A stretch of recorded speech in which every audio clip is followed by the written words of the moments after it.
When the dawn of mana came, extraordinary abilities were bestowed on mankind. While the strong dominated, weaklings were suffering immensely. One of those weaklings is our hero, Lin Qiu, who awakened as a ridiculous rabbit. Lin Qiu was a runt who was on the brink of death until he unlocked a system that changed everything. He got new skills every day and was able to pay back those awful bullies who treated him like garbage. Regardless, all these things didn't happen in a day. It's a new era in Blue Star, and everyone in the city is going about their business.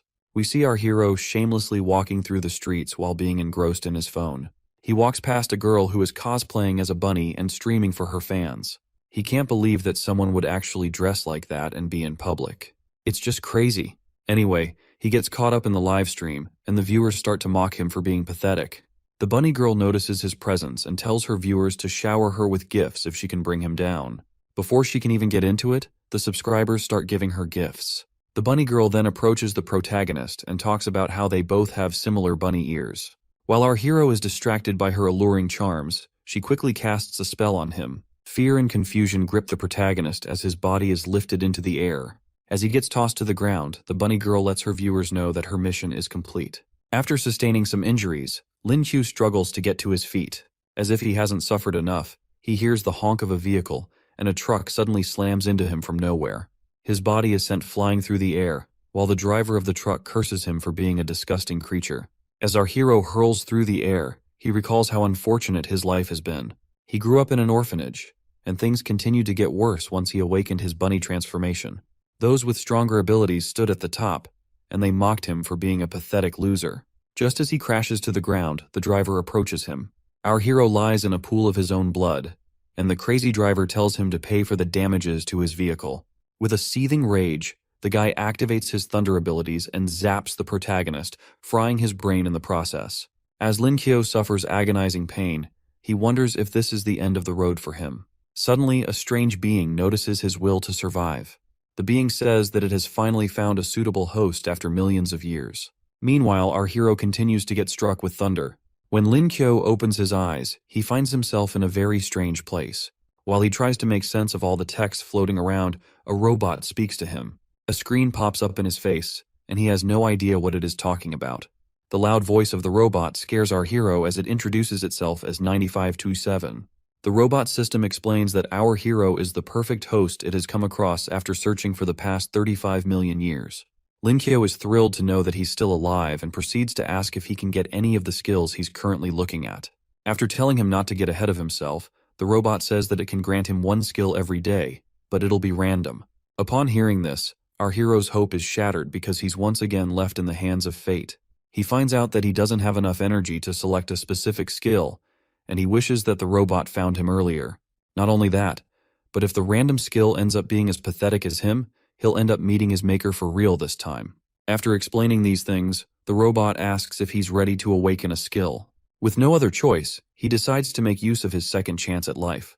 He accepts the conditions, and the system generates a random triple S rank skill for him. After that, the protagonist comes back to life in the spot where he was being electrocuted.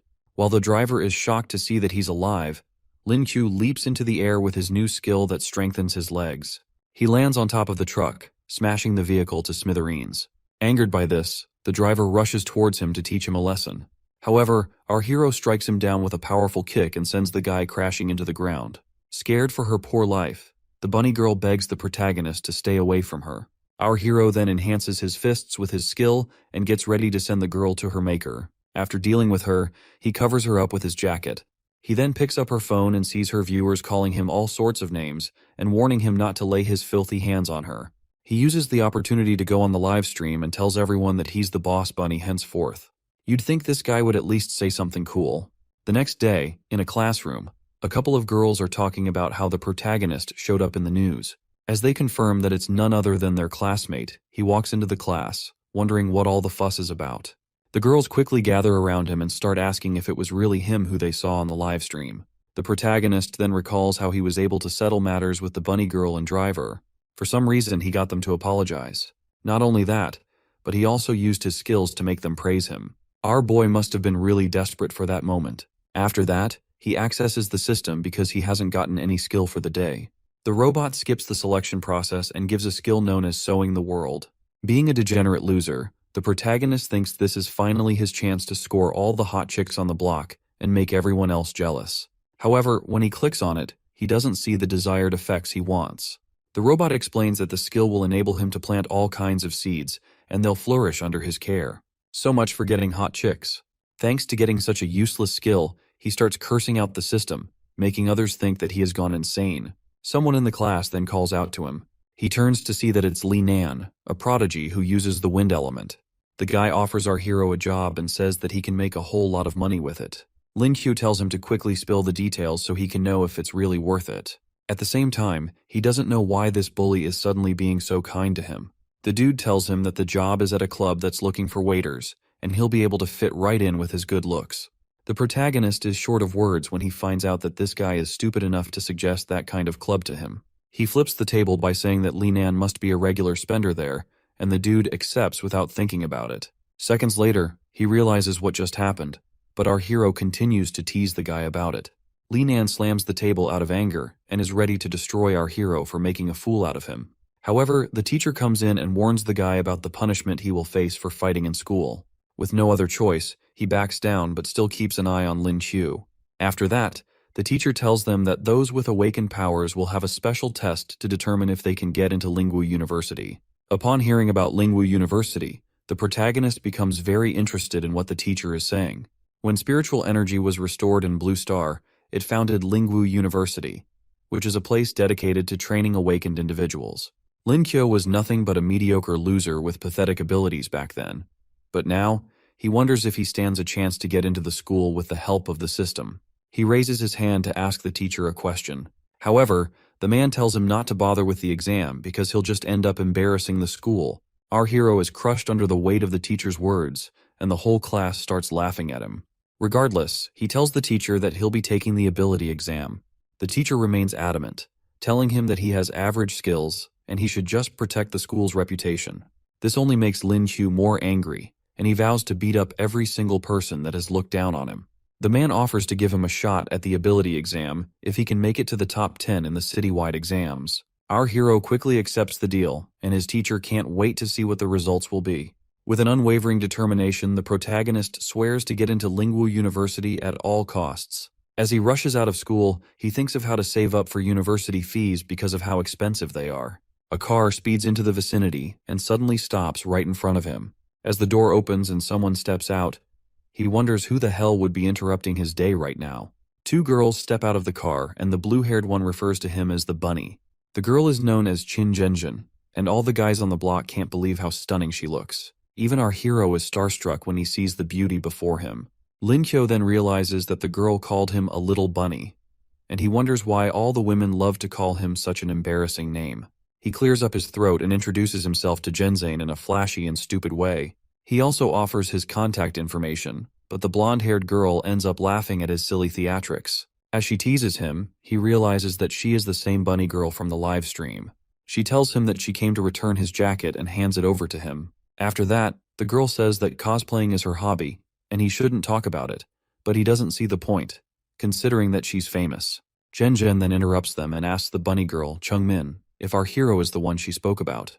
Chungmin tells her that the protagonist was able to beat a bronze 2-star rank, meaning that his powers should be higher than 2 stars. Lin Qiu says that he can demonstrate his powers for them, just so he can show off. However, Zhenjin, who is also a high school goddess, tells him that there's no need since they are leaving. He suggests that they find somewhere to spar, and she wonders if this guy is being serious.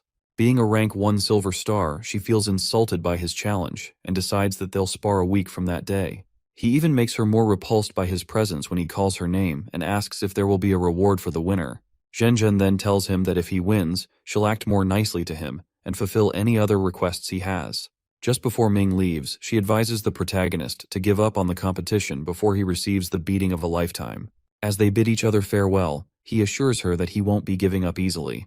When they leave, our hero gets on his scooter and suddenly receives a text message.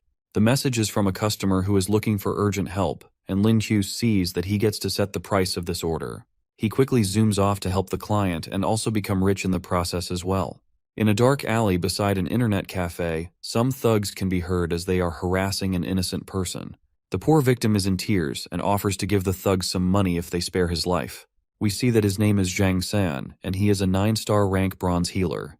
The thugs jack him up and let him know that they are going to end his life after collecting all his pennies. Their attention turns to someone who calls out to them. They turn and see the protagonist holding a bat, and he's ready to make them pay for bullying an innocent guy. However, they pick up their own weapons, ready to teach our bunny boy a lesson. Regardless, our hero is unfazed by their threats. As he snaps his fingers, a ton of people appear behind him, ready to beat up the thugs causing trouble in their territory. As the thugs see that there's no way they can win this fight, they run away like wimps before they get sent 6 feet under the ground. The fatso then runs towards the protagonist, and can't believe that he is the boss of the area. Now that he has backup, Zhang San tells the thugs never to show up again, or the hero will pummel them. After that, he thanks Lin Chu and refers to him as his big brother. But the protagonist just wants to be paid and not an annoying little brat. The boy properly introduces himself as the most handsome high school student in the city, and offers the protagonist a payment of 30,000 yuan. Lin Kyo is amazed at how rich he has become from this one order. All he needs now is a little more money to cover his tuition fees, and he is set. Seeing that he is now rich, the hero decides to call Zhang his junior. He then asks why the thugs were upset with him. Zhang explains that he used a female account in a game and the person he got married to asked him for a voice note. However, the person was sitting right across from him and caught him when he used a voice changer. Lin Kyo can't even believe how insane this guy is. The kid offers to give the protagonist a ride in a luxury car, but he declines the offer. On his way home, he thinks about how lucky he is to meet the high school goddess and make a lot of money on the same day. In school the next day, the lecturer tells all the students to settle down for class. Our hero is completely exhausted because he was studying all through the previous night. He tries to keep himself alert with a cup of coffee, but he might just pass out at any moment. He then asks the robot to give him his skill for the day. The robot complains about having its sleep interrupted, leaving the protagonist very amazed. Why the hell does a robot even need sleep? The plot armor finally kicks in, and the protagonist gets the photographic memory skill. It's the best thing he needs for the exam. As he decides to test out the skill, the lecturer notices that he is behaving strangely. Lin Kyo looks at the board and immediately gets the answer to the equation there. Seeing how easy it is to use the skill, he starts flipping through different books to gather as much knowledge as possible. While he is engrossed in the books, the teacher finally snaps and lashes out at him. The man slams the desk, causing our hero to jump straight up from his seat. He yells at Lin Chu for looking at a physics book when they are currently having a language class.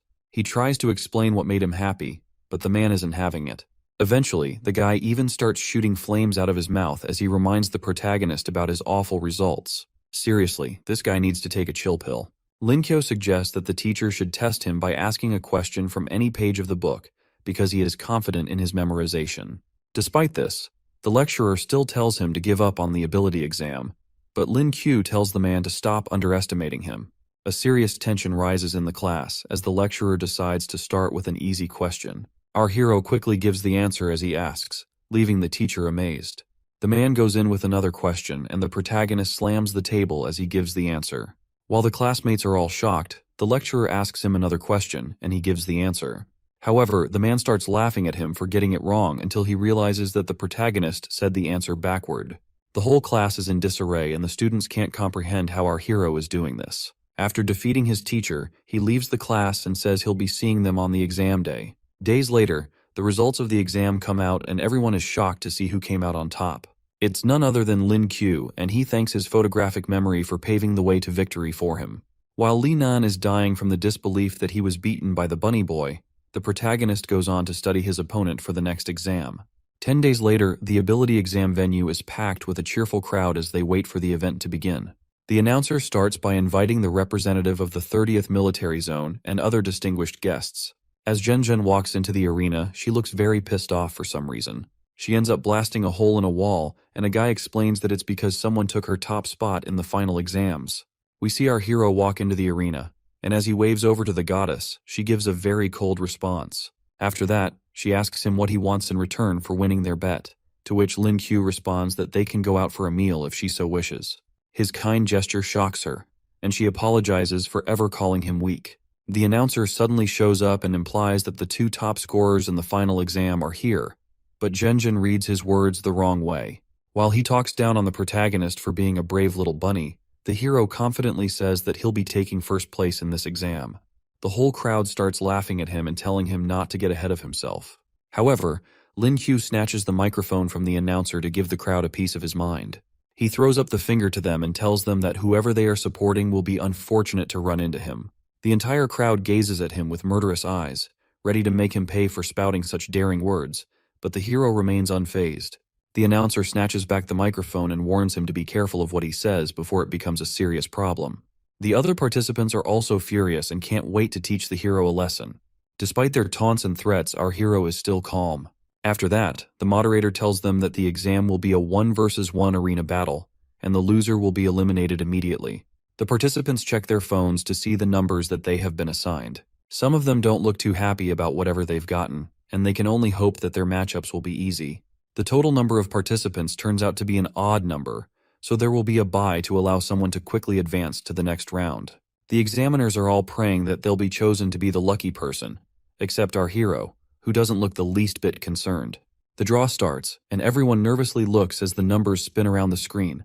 It stops at the number 66, who is none other than our protagonist himself. I mean, who else could it have possibly been?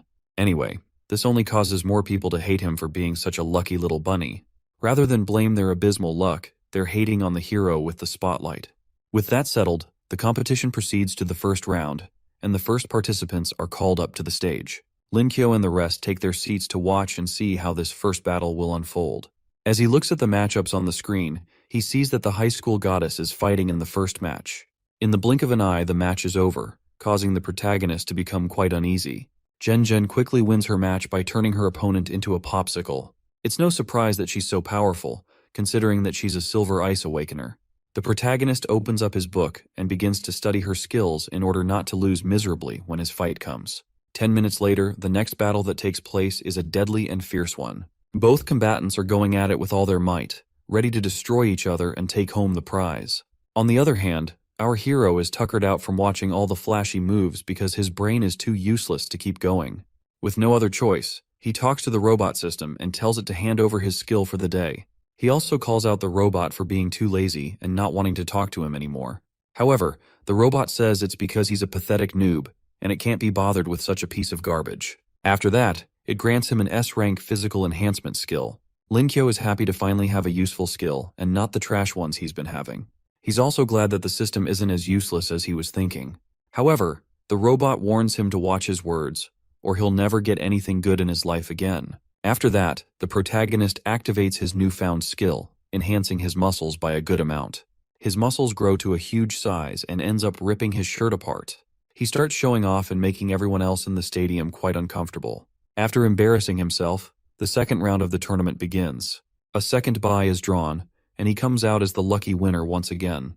On the second day of the exam, Lin Q still gets the lucky pass and advances to the next round with no effort. On the third day, the same thing happens, and even he is getting tired of being a lucky piece of trash.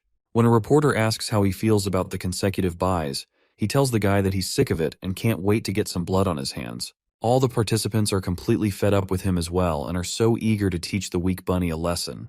Linan takes the microphone and calls out the protagonist for advancing in the rounds but not having a single fight yet. In order to mess up his lucky streak, the guy decides to withdraw from the tournament, which means that our hero will have to battle it out henceforth. Filled with immeasurable joy, the announcer grabs the microphone from Linan and states how the protagonist needs to be crushed in the next round. One of the participants sees this as a good opportunity to put an end to our hero's stroke of luck. The matchups are drawn, and the crowd is rooting for the hero's opponent, Lei Dan, who they are hoping will beat the crap out of Lin Q. The protagonist looks over to his opponent, who gestures that this is the end of the road for the bunny boy. But Lin Q doesn't understand why everyone is hating on him so much. As the match starts, Lei Dan starts talking trash about how our hero is unlucky to face him. Despite all his trash talk, Lin Q isn't fazed and pretty much just wants to get this over with. Being a bronze 8-star lightning awakener, Lei Dan activates his powers with a furious expression on his face. Straight off the bat, he shoots out a lightning bolt at the hero, but Lin Q easily dodges the first attack. The bolt strikes the ground, causing a huge destruction at the point of impact. Disappointed by his opponent's lame attack, the protagonist tells the guy that he has only come this far because he faced weaklings. The guy gets even more furious and starts hurling lightning blasts everywhere. Regardless, the protagonist evades every single blast with minimum effort. With no other choice, Lei Dan engulfs the entire platform in lightning, leaving our hero with nowhere to run. Our hero recalls how dangerous lightning attacks can be, considering he almost died to one. Before the attack can reach him, he leaps forward to end the battle before his opponent can pull off any other tricks. As he throws a haymaker, his foe is shocked at how fast he is. Seeing that Lin Qiu has transformed, Lei Dan feels like he will be able to endure the punch coming right at him. However, his hopes are shattered when our hero sends the fool flying into the air with a powerful punch. With that one punch, the guy gets sent out of the ring and knocked out of the competition. After that, the protagonist is declared the winner of the fight. The whole crowd goes wild with the protagonist's unbelievable first victory. Principals of top universities, Jiang Wen and Lu Zhen, are already arguing about who will get to have our hero in their universities. Meanwhile, Lin Qiu goes up against his next opponent, who is a power awakener. After watching his previous fight carefully, Lu Zhen says that the protagonist didn't use any mana, but the other principal thinks it's impossible, given how powerful our hero's punch was. He wonders just how terrifying the hero's true strength is without mana. The next match commences between Lin Qiu and another opponent known as Shen Gui. This foe is a wolf anamorph, and his aura looks more menacing than all the others that our hero has faced. The protagonist becomes cautious after seeing the terrifying aura, but Shen Gui is alarmed when he sees how powerful Lin Qiu is. Before the fight can even begin, he falls to his knees and admits defeat like a loser. Just like that, our hero advances to the next round. The same thing happens with his next opponent, who also throws in the towel before they can get to fight. It repeats itself again, and he wonders why he can't just find someone decent to fight. In the blink of an eye, the protagonist advances all the way to the top 8 contestants left. Zhen Zhen, who happens to be among the contestants, stares at Lin Qiu, wondering if they'll finally have a match. Meanwhile, our hero is feeling lonely with all this winning and concludes that taking part in the ability exam was a complete waste of his time. Just then, the robot calls out to him, saying that it's on his side. It then grants him a skill for the day, which allows him to wield any type of spear he can think of. However, Lin Qiu thinks it's a useless skill because people don't really use that kind of weapon in this age. While he is whining about his skill, the high school goddess approaches him. Lin Qiu quickly sits up when he sees her and asks if she's here just for him. She then tells him that she has a few things to say. Zhen Zhen asks if he's interested in being part of a team that she's putting together to explore a bronze dungeon. The confused look on his face tells how shocked he is to hear that she actually wants to explore a bronze dungeon. During the dawn of mana, countless dungeons were created and filled with mana beasts and different kinds of treasures. These mana beasts are like a treasure jackpot. Their skins are precious, and their mana pearls help awakeners to become stronger. Lin Xiu, being a complete fool, thinks this is an opportunity to go on a date with the goddess and have her all over him. She quickly shatters that awful thought by saying that there will be 6 other people on the team. He shamelessly accepts but asks why they need other people for the dungeon exploration. This guy really is a buffoon. Zhen Zhen ignores his question and says she'll contact him when the time comes. As she leaves, he suggests that they continue talking over a cup of coffee. However, she tells him to prepare well for the fights ahead because she has no plans to go easy on him. The day of the finals arrives, and the crowd is more pumped up than ever before. Everyone is glazing the high school goddess and hoping that she destroys the protagonist. As they've all been waiting for, the match between the high school goddess and our hero is finally about to go down. As the moderator announces the matchup, Zhen Zhen points to the protagonist and swears that the first position won't escape her again. However, he doesn't really care about the first place thing and wishes that she wouldn't take this so seriously. Despite that, he advises her to give up while she can because he has no plans of holding back either. The 2 combatants take their stances, ready to fight for the prize of the day. As she tries to warn him about her silver-ranked ability, the hero rushes in with a punch and tells her to be careful. She easily parries his hand, causing him to lose balance. At that moment, she slips behind and slams him with a powerful kick. Lin Qiu manages to quickly get back on his feet.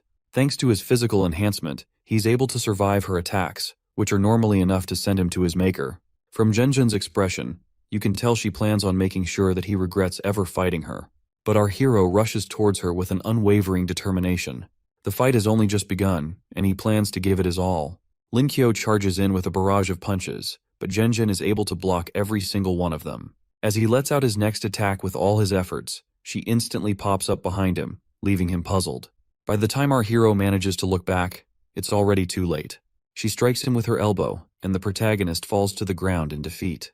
As he pathetically lies in defeat, the goddess tells him to give up because his fighting skills are beyond horrible. She mocks him more by reminding him that she hasn't even used her ice abilities in all of this. However, our hero manages to get back up and is looking for a way to end this fight as soon as possible.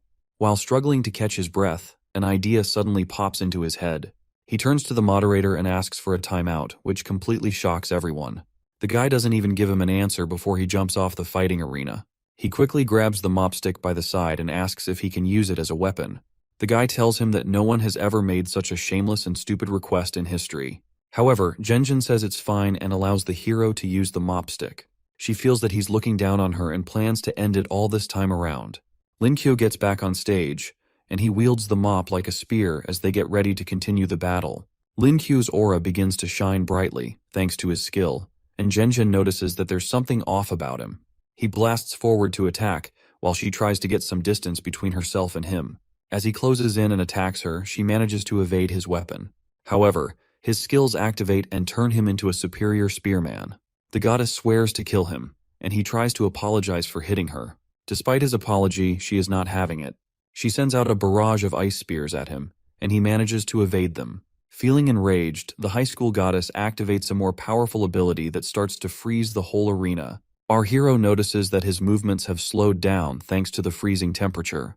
Caught in a very tough situation, the protagonist sees that he can only stand a chance if he morphs. Sadly, he doesn't even have time to think about that because Genjin keeps hurling ice spears at him. As the ice spears explode at the point of impact, she tells the host to call an ambulance and declare the results. But before the guy can declare her as the winner, our hero emerges from the smoke with his bunny ears and tells Genjin not to run off just yet. He charges at her with his enhanced speed, and she quickly puts on ice gauntlets to defend herself. Linkyo closes in on her and manages to crack her ice armor because of his morphed state. Things are looking very grim for the high school goddess, but she refuses to take second place again. Refusing to accept defeat, Genjin begins to channel more power into her body. Suddenly, she surpasses her limits and advances to a silver 2-star rank. This worries the protagonist because his opponent is bound to get hurt at the slightest mistake. He quickly tells the judge to pause because he feels that she's cheating. The guy explains that advancing to a new rank is not cheating, and the bunny boy is nothing but an idiot. On the other hand, Genjin wonders why our hero didn't attack her while she advanced to a new level. This amuses her, but she tells him to stop messing around and continue their battle. Linkyo takes a defensive stance and gets ready to face her again. She warns that she is much stronger than she was earlier. While doing that, she attacks with stronger abilities. Our hero uses his spear as a pole to save himself from getting turned into a popsicle. Some ice spears still manage to pierce him, and he sees that Genjin's attacks are a lot faster and more powerful than before. He stomps his spear into the ground, but the Genjin's attacks knock him off balance, causing him to fall back to the ground. As if that's not enough, the high school goddess charges up a more powerful ice attack and sends the barrage at her foe.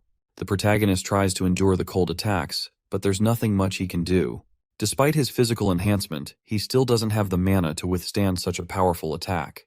With no other choice, he lunges straight at her to bring the fight to an end. Feeling amazed by his determination, Genjin admits that she underestimated him. As he closes in, she gets ready to use another ability, but he puts her in a headlock before it gets more dire for him. She ends up punching his face as she struggles to break free of his grasp. As they struggle, they both tip over and fall. Our hero quickly saves the high school goddess from falling on the hard ground. She tells him to let go because of how injured he is, but he refuses to let her go unless she admits defeat. He even threatens to bite her if she doesn't give up, further making himself look like a deranged creep. He lets her know that he has no concerns about the competition and that he just wants to win. Upon hearing this, Genjin lets out a heavy sigh and admits defeat to the host. After that, our hero passes out and crashes to the ground due to the accumulated fatigue he has. The girl rushes over to him to make sure that he's all right. As she calls out his name, his consciousness fades out. When he wakes up, he sees himself in a bed with his head bandaged up. As the robot sees that he's awake, it gives him a skill upgrade ability that upgrades him from a white rabbit to a mischievous rabbit. Linkyo loses it when he finds out that the weird dream he had was all because of the stupid robot. After that, he quickly accesses the system to receive his skill for the day. After a series of trash skills, he finally gets a triple S rank skill known as Dimensional Awakening. Without asking him, the system begins merging 2 of his skills. He tries to stop it, but it's too late. With the merge completed, he evolves into both a mischievous rabbit and a Dorabamon. Looking at his stomach, he asks the robot what the pouch on his stomach is supposed to do. It explains that the pouch is a 3-dimensional space that can be used to store anything. Aside from the three-dimensional space, he also gains a skill that can transport him anywhere within 5 kilometers. Lin Kyo jumps out of bed and decides to test out this teleportation ability. As he thinks of a destination, the door immediately sends him to a random place. As he crashes on the ground, we see that he's in the room of a strange girl. The girl quickly grabs a dagger and asks him how he got there. We see that her name is Lixu, and she's the daughter of the owner of the building. He tries to calm her down and explain himself, but she doesn't give him the chance. Our hero cries out as Lixu gives him more injuries for invading her private space. Despite his injuries, he heads over to a coffee shop the next day to meet up with Zhen. She waves over from her table where he sees her with a couple of other awakeners.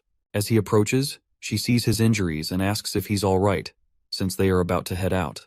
She then introduces him to the team, starting with Chung Min and Zhang San. They both feel bad after seeing his injuries, and the healer even offers to patch him up. After that, he meets a guy known as Zhuang Cheng, who is a fire-type awakener. The guy greets the protagonist and commends him on his fight at the arena.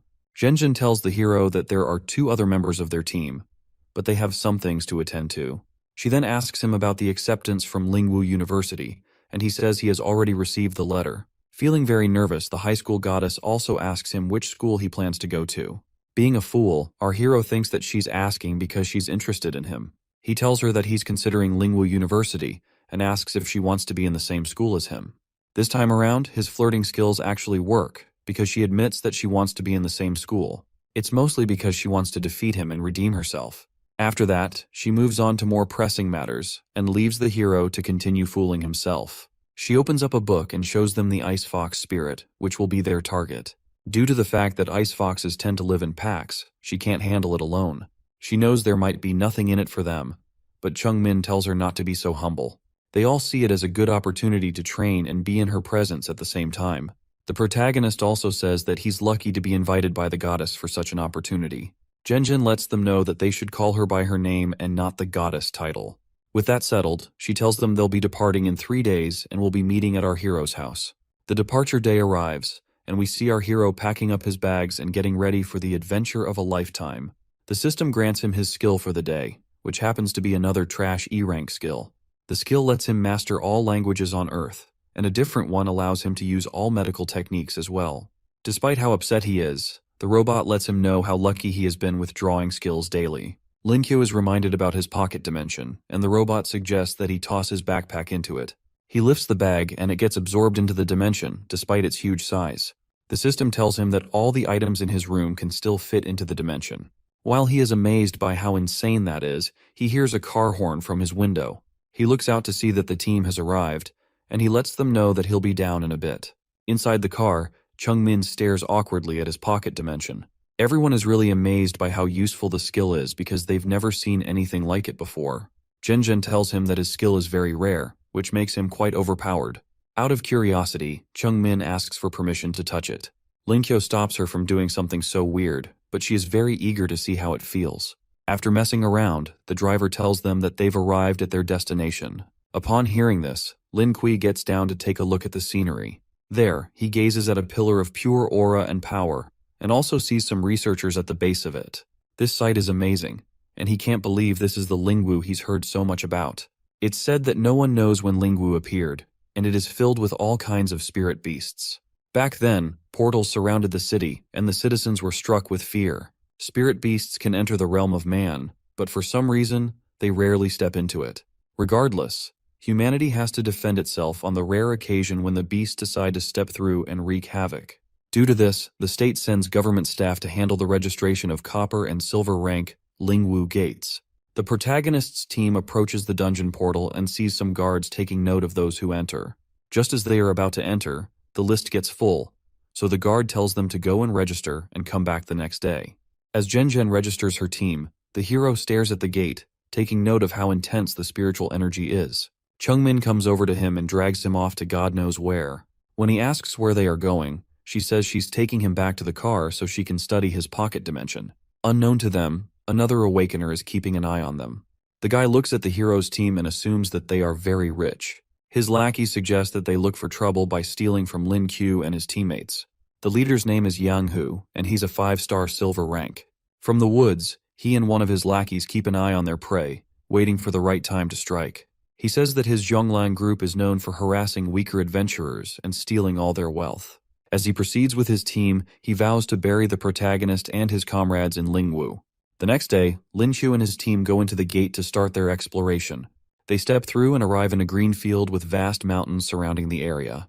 The group is completely speechless when they see how large the space actually is. Zhenjun urges them to get going because they still have some days before they reach their destination. As they proceed, she tells Chungmin to keep an eye on their surroundings in case of any looming danger. The bunny girl activates her radar system, which uses echolocation to keep track of her surroundings. With everything set, the goddess tells her team to move out. Meanwhile, the Xionglan group is close by and keeping an eye on them. The leader tells his men to stall since they are still in an open area.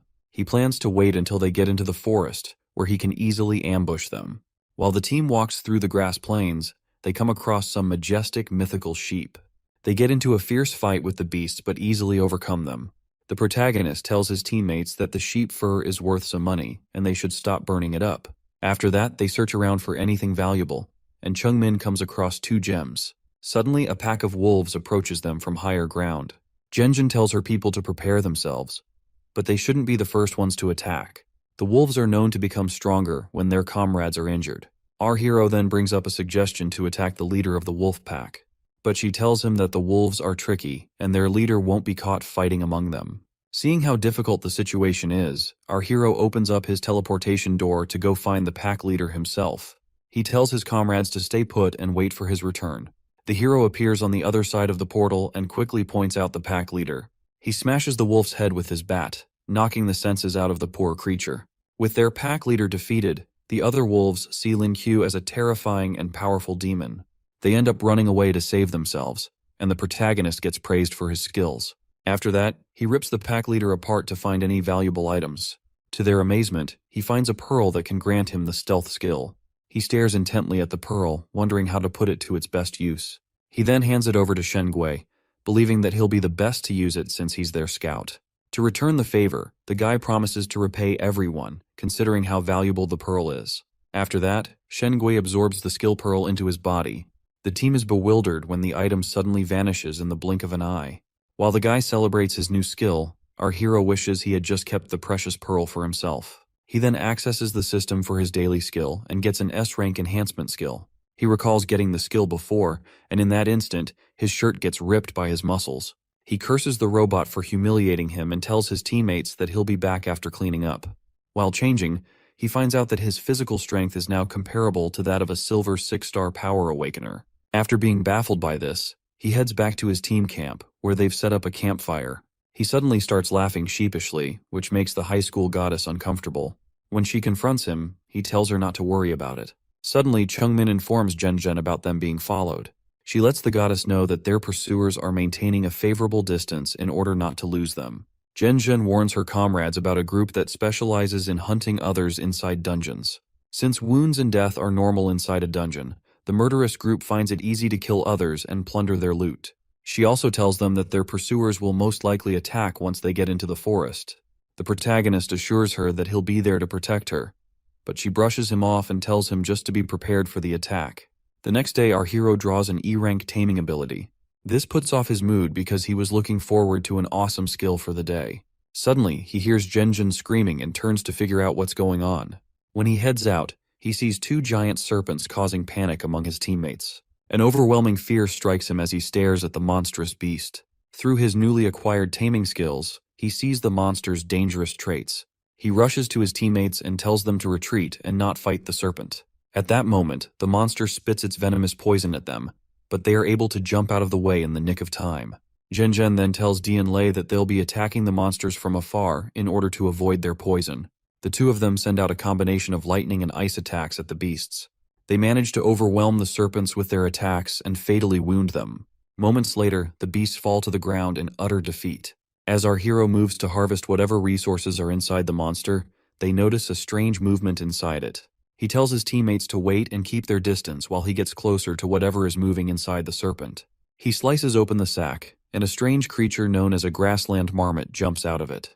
While the guys can't make sense of why a marmot showed up, the girls see it as a very cute creature. The marmot jumps on Lin Kui's shoulder, making him quite uncomfortable and scared.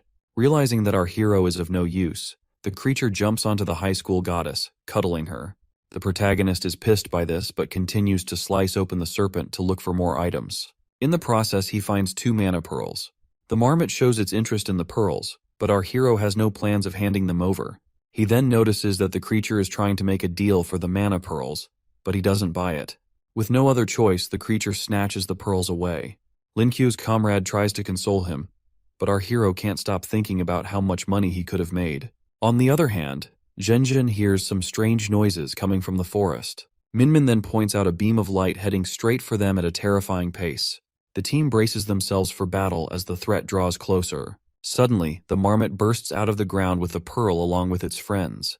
The group is completely baffled when they see the numerous marmots sprouting from underground. The creature calls its friends over, and they assemble a huge pile of mana pearls for the hero. The marmot tells him that it's a sign of gratitude for the 2 pearls it took from him earlier. After that, Chungmin takes note of the total number of pearls there and the ones that have skills as well. Looking closer at them, Linchu sees that there are no rare or earth-type pearls, because they were probably absorbed by the marmots. The protagonist then hands over the fire-type pearls to Zhuangcheng. After that, the high school goddess tells him that he can keep all the remaining pearls for himself. She says it's a way of thanking him for helping them to kill the giant snakes easily. He shyly accepts the pearls and compliments from his teammates. While stuffing them into his pocket dimension, Zhenjin asks him to try and absorb one of the pearls. He then tries to absorb a pearl, despite never doing it before. A bright light radiates from the pearl as he absorbs it, and he advances to a bronze 3-star adventurer. While his comrades congratulate him, Zhenjin wonders if the pearl had that much mana. However, she still congratulates him after he brags about how he was training for a month. After that, she thanks the marmot for the pearls and gets ready to send it off with its friends. However, our hero still wants the creature to help him out with something. With an evil look in his eyes, he coerces the poor creature to tag along with them. Meanwhile, the Zhonglan group is still spying on the protagonist's team. The bandits are eager to attack as the team enters the forest, but their leader tells them to calm down. Yang Hu tells his lackeys to allow the hero's team to go in further since they won't have any way to escape. He'll give them the signal to attack once they let down their guard. When night falls, we see our hero close to a trench being dug by the marmot.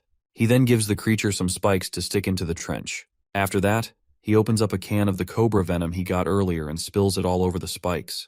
With his trap fully ready, he bids the marmots and his friends farewell. After concealing the traps, Zhenjin tells him that Chungmin wants to speak to them. The 2 of them head to the campfire spot to meet up with her and hear what she has to say.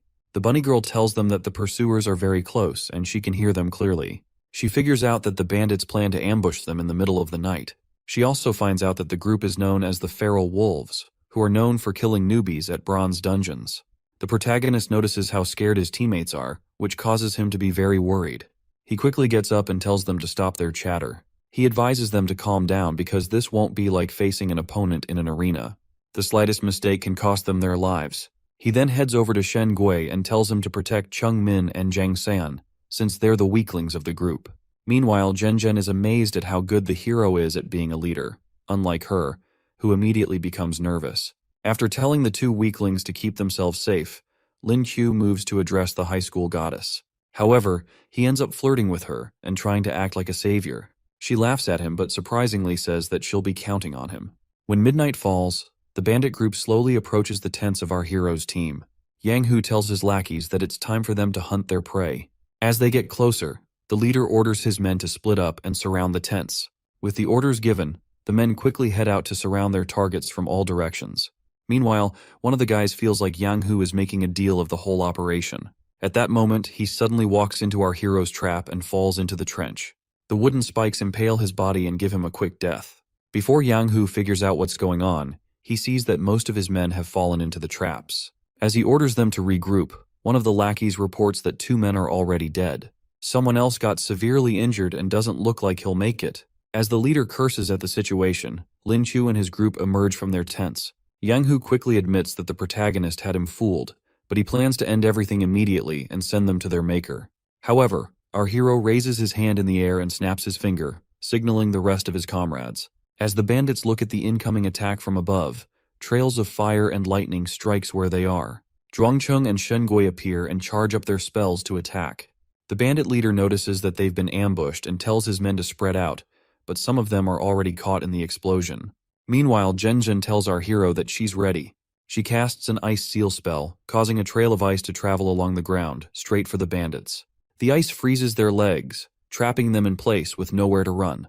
While they struggle to break free, the ice and fire awakeners combine their spells to take them out. As the dust clears up, Yang Hu is informed about the death of another one of his men. With no other choice, the rest of them brace themselves to take on our hero's team. The group of silver rank bandits begins to emit a powerful and deadly aura. Upon seeing their terrifying aura, the high school goddess becomes very nervous. Upon hearing the threats from the enemy, our hero lets them know that his actions are only for self-defense. On the other hand, Zhenjin grows more scared when she sees the overwhelming strength of the bandits. She decides to keep their leader busy and tells Lin Qiu to deal with the last one. However, he notices how anxious she is and reminds her to remain calm because he is there to help. As she walks away shyly, she wishes him good luck in the battle. The protagonist then orders Zhang San to hide away while the rest of the team protects the guy. Not only are his teammates baffled by this, but the enemy team can't believe that a bronze rank guy is trying to be the hero. One of the bandits gets provoked by Lin Qiu's words and moves to attack him quickly. The guy unleashes a huge tornado, heading straight for our hero and his teammates. However, the protagonist easily evades the attack when he sees how slow it is. He gets close to the enemies and smacks them around with his overwhelming strength. He stomps on their heads and mocks them for being defeated so easily when he has barely started. As Zhang San applauds his efforts, Lin Qiu says it's all thanks to the weapon he is wielding. Meanwhile, the high school goddess is being overwhelmed by the Xionglang group leader. Our hero rushes over to help her when he sees how dire the situation is. He shows up behind Yang Hu, but the bandit leader already notices his presence. Regardless, the hero swings down at him with all his might. When the dust clears up, Yang Hu sees that his subordinates have been killed by the attack. After witnessing the death of his comrades, the leader accuses the protagonist of using some kind of trick to defeat them. Upon hearing this, Lin Qiu decides to show the guy what a real trick looks like and ends up scaring the guy down to his bones. The guy jumps back to get some distance between him and the hero. Filled with anger, he activates his rage skill, ready to rip our hero to shreds. He then charges forward and attacks Lin Qiu with his claws, but the protagonist is able to block the attack with his weapon. Despite showing off before, Lin Qiu is struggling under the pressure of Yang Hu's overwhelming strength. The leader eventually knocks him off balance and sends him flying backward. As the protagonist slides back, he starts thinking of a way to face such a powerful opponent. Meanwhile, Yang Hu rushes at him, yelling for him not to be distracted in this fight. Lin Qiu evades the attack aimed straight at his head. He continues evading the flurry of attacks being put out by the crazy bandit leader. On the other hand, Yang Hu needs to end the fight soon before his ability runs out. Suddenly, he grows a tail and tells our hero to try and dodge his tiger's whip. He strikes down at Lin Qiu with his tail, but the protagonist manages to hold off the attack with his bat. Sadly, it doesn't last for long because Yang Hu shatters the bat and smacks him away. Seeing that he can't underestimate his opponent any longer, our hero figures it might be time to use his trump card. The protagonist activates his teleportation door and declares that the fight is over with this. The enemy becomes confused when our hero vanishes into the portal. He is even more shocked when the protagonist suddenly appears above him from another portal. However, he still sees it as a favorable condition to put an end to the protagonist. The fear in our hero's eyes grows wider as his enemy closes in on him. But at that moment, he signals to his comrades to attack. Zhen and the two guys then show up, ready to unleash their spells on the unfortunate bandit leader. At the same time, our hero vanishes into his portal again, leaving Yang Hu to a terrible fate. Just as the leader realizes what ability the protagonist is using, the magic spells strike him, causing a huge explosion. After that, Lin Qiu congratulates his team on a job well done. Meanwhile, Yang Hu lies on the floor in an utter and humiliating defeat. When Zhang San checks on the body, he confirms that the bandit leader is dead. Suddenly, a sharp pain strikes Zhen, most likely due to the strain from the battle. Lin Qiu rushes to her side and asks if she's all right. He looks at his other teammates and sees how the battle has affected them. He lets them know that their actions were only a form of self-defense because they would have been dead if they hadn't killed the bandits. Upon hearing these encouraging words, his teammates start to feel better about the situation. He then tells them to find somewhere to rest and straighten out their thoughts as well. With everyone feeling better, he leads them to a good spot that's away from the dead bodies. As they head off, Zhen has a relaxed and joyous expression on her face. When they get to a safe location, Lin Qiu tells his teammates to get some rest while he and Zhang San keep watch. He then gets his injuries healed by their support and thanks him for it. The guy says that our hero is more amazing. but Lin Chu tells him not to be so humble because he's their best support. Suddenly, Zhenzhen shows up and tells the guy to get some rest while she and the protagonist keep watch instead. With her alluring looks, she tells them that she wants to discuss something with our hero. Jang San quickly heads out and leaves our hero to talk with his crush. As Zhenzhen sits down beside Lin Chu, he starts feeling very nervous and shy. Wondering what she wants to talk about, he looks at her, and their eyes lock on each other. He starts feeling embarrassed and kindly asks her not to stare so much.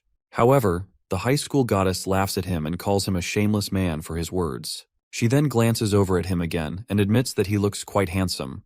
However, our hero becomes very flustered because Zhenzhen wouldn't compliment him like that on a normal day. While extending a helping hand, she lets him know that she's serious and recalls all the brave deeds he did that day. She even tells him that he acted very cool, leaving Lin Chu even more baffled by her words. In the heat of the moment, he grabs her hand and asks if she has a boyfriend. That's quite a leap of faith he's taking. Regardless, his question ends up making her very confused and flustered. She quickly snatches her hand back and asks Lin Chu why he's asking such a question. The protagonist tells her that he was wondering if she wanted him, considering all the compliments she just gave him. Zhenzhen lets him know that she has high standards and will prefer someone who is better than her in all aspects. She refuses to admit defeat and says they'll find out who is the best between them in the coming exams. Feeling very confident and eager, our hero then asks her what she'll do if he beats her during the exams. He asks her to be his girlfriend if he wins, but Zhenzhen tells him to keep wishing. While they're talking, they get interrupted by other guys who have come to take the night shift. The protagonist bids the goddess farewell, but she is too upset at him to respond. The next morning, Lin Chu wakes up and immediately draws his skill for the day. Luckily for him, he acquires an S-rank mana enhancement skill. With this, he manages to advance by 2 levels, making him a bronze 5-star. When he asks the system to make him a silver rank, it gets pissed off at his outrageous request. After that, he heads out of his tent to meet up with the rest of his team. Jang San, who is shocked to see him, notices that our hero's mana has gone up significantly and asks if he has already advanced. While being distracted, the healer ends up cutting himself with a knife on the table. His teammates rush to his side to make sure he's all right, and Chung Min tends to his wounds gently. After that, he turns his attention to Lin Chu, saying that it's weird for him to advance twice in one night.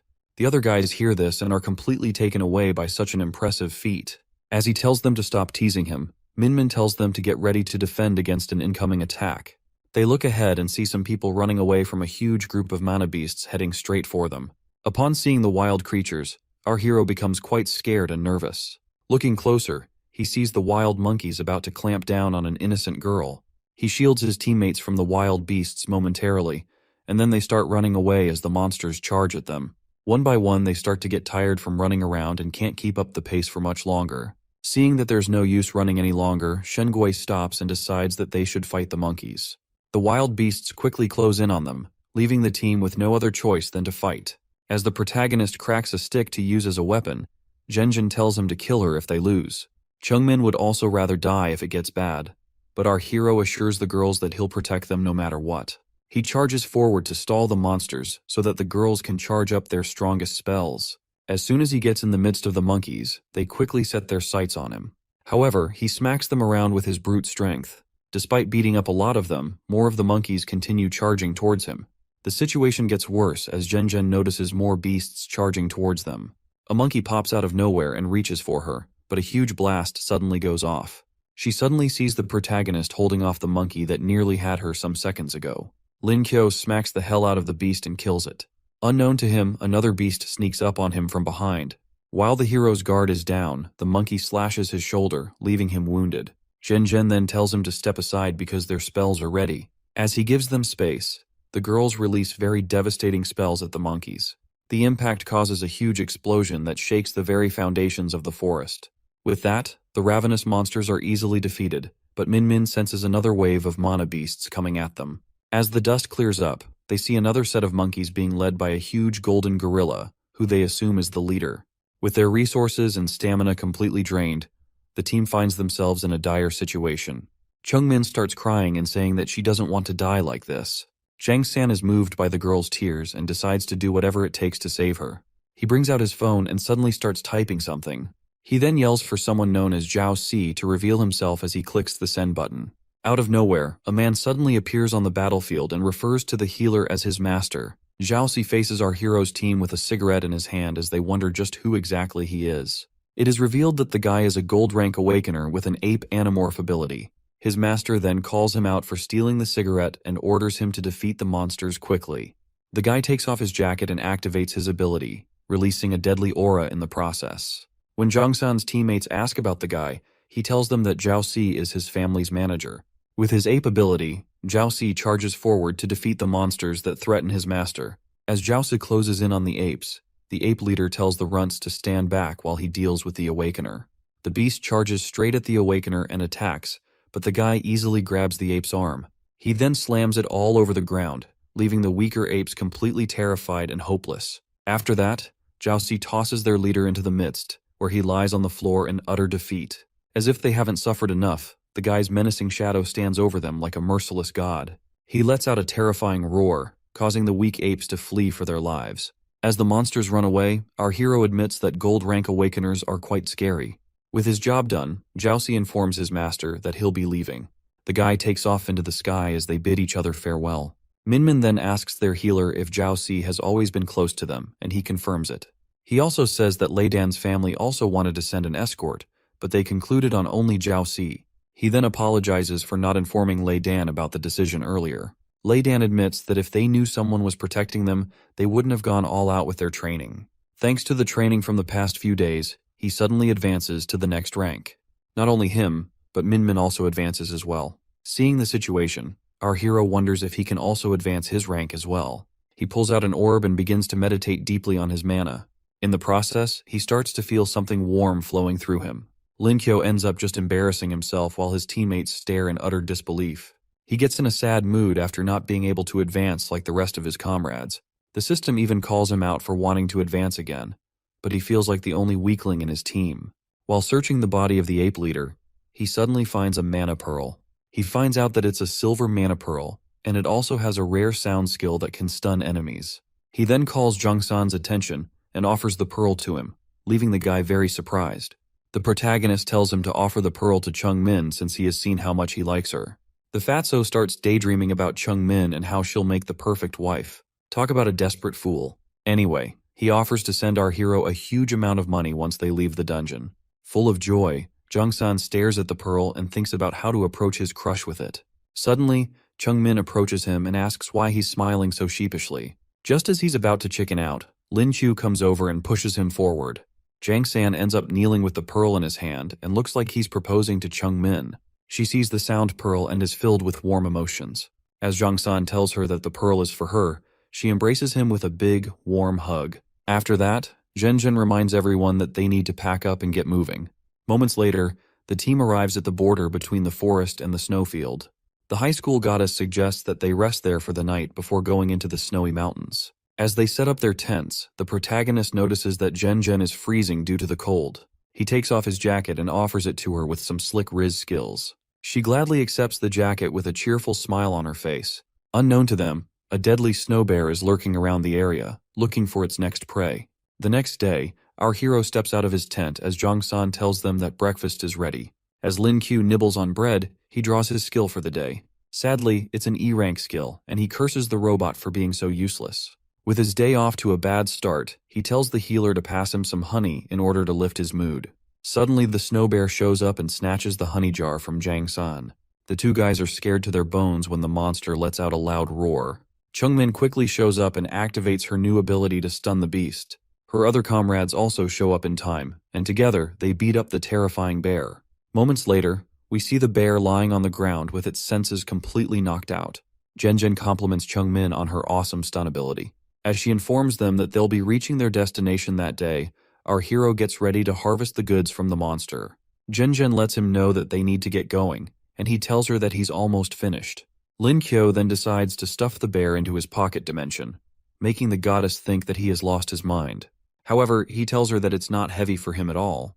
3 hours later, the team finds themselves close to the fox den. With her echolocation, Chung Min senses the number of monsters nearby and tells her teammates to remain cautious. Something suddenly moves around them, and they turn to find out what it is. A cute baby fox then reveals itself, which makes the girls completely fall in love with the fluffy creature. The protagonist sees that the fox is easy to tame, but when its kin is harmed, it pursues its target endlessly. Considering that Genjin wants the creature's skill pearl, he is worried about her fondness for the creature. He calls her attention and tells her that dealing with the creature won't be so difficult. However, she doesn't seem too happy to bring harm to the cute fox. Regardless, our hero asks if she needs help with it. Genjin looks down at the innocent little fox in her arms and decides it's better to let the creature go. She feels she'll be just as bad as the previous assailants if she kills the fox. Being able to meet such a gentle mana beast is enough for her. Her comrades are all happy with her decision and expect nothing less from her. As she signals her comrades to leave, the protagonist quickly stops them. They suddenly see two large foxes approaching them. The creatures let out a loud and ferocious roar. The protagonist assumes that the monsters must be angry because they think that the humans took their child. However, the little fox walks up to its parents and calms them down by explaining the situation. The giant fox then gives the hero's team a gentle smile. Lin Kyo and his comrades are glad that the situation didn't get worse than it was. Thanks to his E-rank skills relating to animals, the protagonist approaches the foxes to see if he can get a skill pearl from them. He offers to give the fox something else in exchange for any mana pearls it may have. He finds out that the foxes have a mana pearl and will give it to him if he helps them defeat their natural enemy. How is this guy even talking with them? He swears to defeat any creature that would bring harm to such cute foxes. And the foxes tell him that it's the Snow Peak bear. The team is shocked to hear that it's the same bear that they defeated earlier.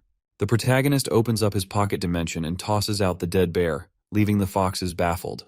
In return, the snow foxes give him 2 mana pearls for defeating their enemy. Lin Kyo offers one of the pearls to the love of his life, who needs one skill. The rest of the team is eager for her to absorb the pearl and show off her new skill. Even the protagonist can't wait to see what this new skill will be. Genjin holds out the pearl and begins to absorb it. As she does so, she conjures up an ice bow and tells everyone to watch her. She shoots out a very powerful ice arrow, and the shockwave nearly blows the hero off his feet. The arrow travels quickly, destroying every single obstacle in its path. After seeing such an impressive feat, Lei Dan loses all hope of ever surpassing the high school goddess. After Lin Qiu congratulates Genjin on her awesome skill, Chungmin tells everyone to wait so they can take a picture together. Zhang San then heads over to the foxes to ask them to be used as a phone stand. He sets the timer and hands over the phone to the fox. Chungmin then calls him over, and the group gets together for a nice team photo. 3 days later, our hero is looking through the photo with so much joy. He suddenly starts getting notifications about money being sent from his teammates.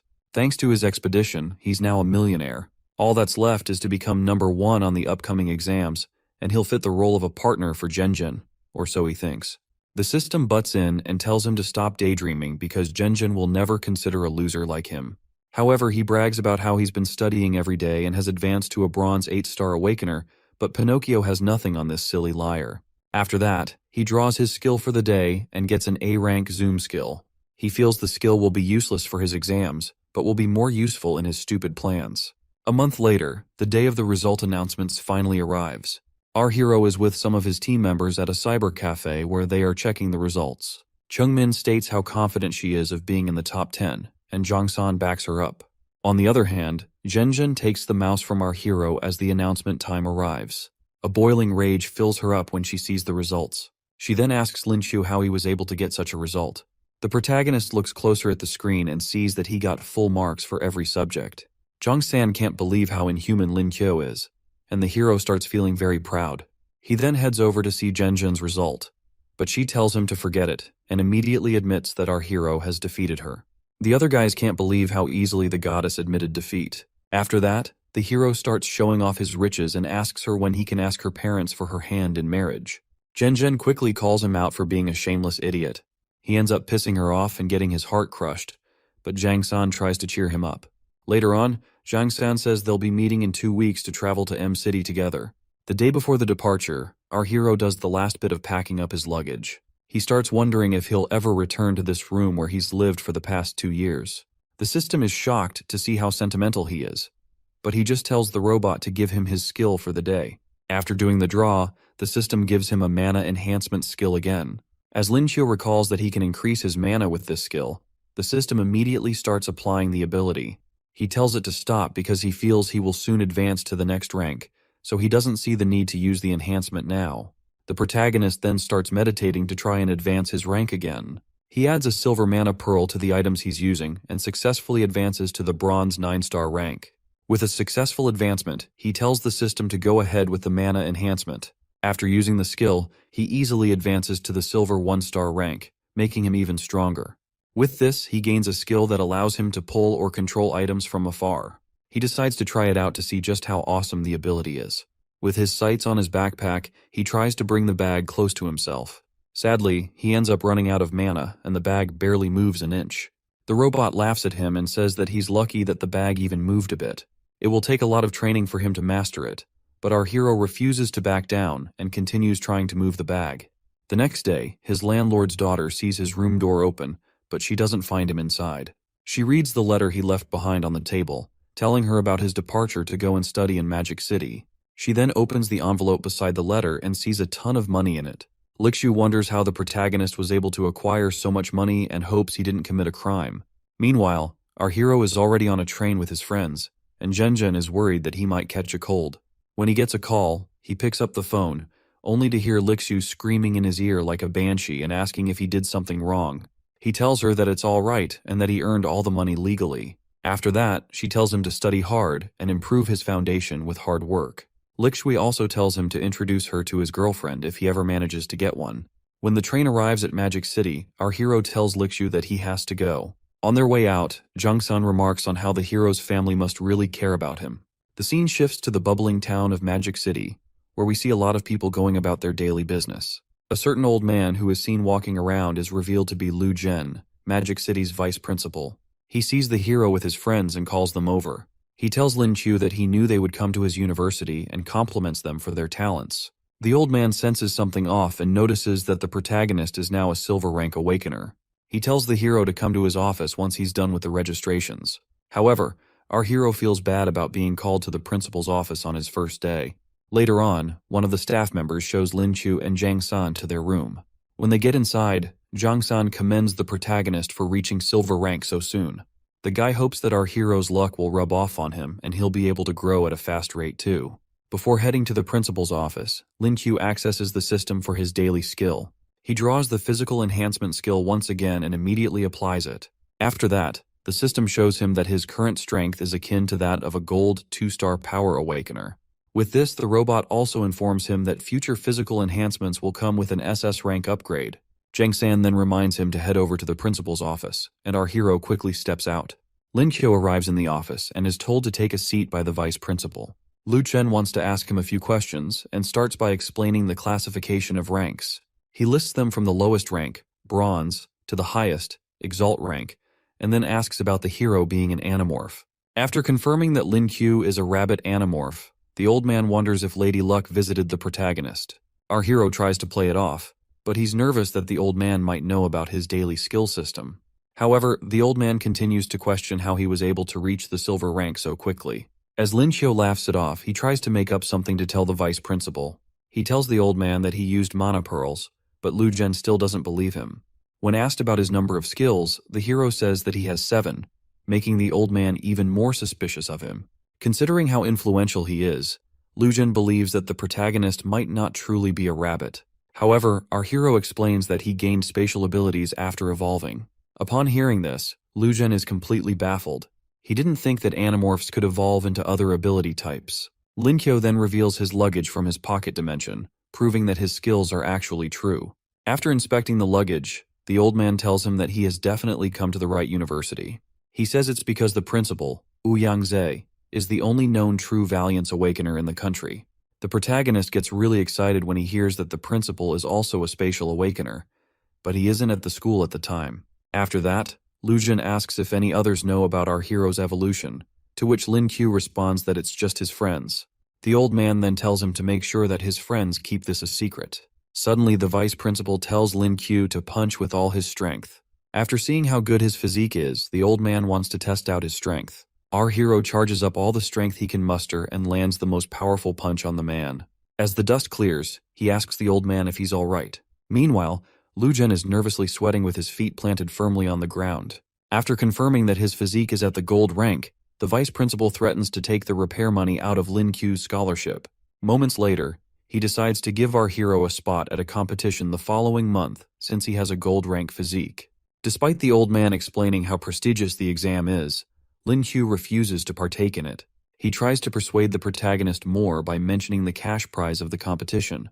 Upon hearing the amount, our hero shamelessly agrees to do his best. As the hero walks back into his room, Jung-san welcomes him and mentions that their roommates have arrived. Lin-kyo struggles to hold in his laughter once he sees the guy with green hair. The guy's name is Jung Hong-yang, and he's a bronze 9-star awakener. After mocking the guy, our hero turns to the other person in the room and assumes that he's the father of the green-haired kid. The older guy walks up to him with an intimidating aura, and Jang-san explains that he's also one of their roommates. Regardless, the protagonist doesn't understand how this guy looks so much older than everyone else. After joking around, Hong-yang suggests that they find out who is the oldest among themselves. They all bring out their IDs, and sadly for the rest, Lin-chu turns out to be the oldest person in the room. Hong-yang is beyond pissed off when he sees this, and decides that the rest should refer to him as number 2. Someone passes by their room and informs them that the counselor has asked them to gather in a class. They all head out together and arrive in the classroom. As they approach the seats, the other students are shocked to see something. The old roommate quickly explains that he's also a student, but the others have already gotten the wrong impression of his looks. A lady walks up behind the protagonist and tells them to take their seats. Her name is Han Junning, and she's an 8-star Platinum Awakener.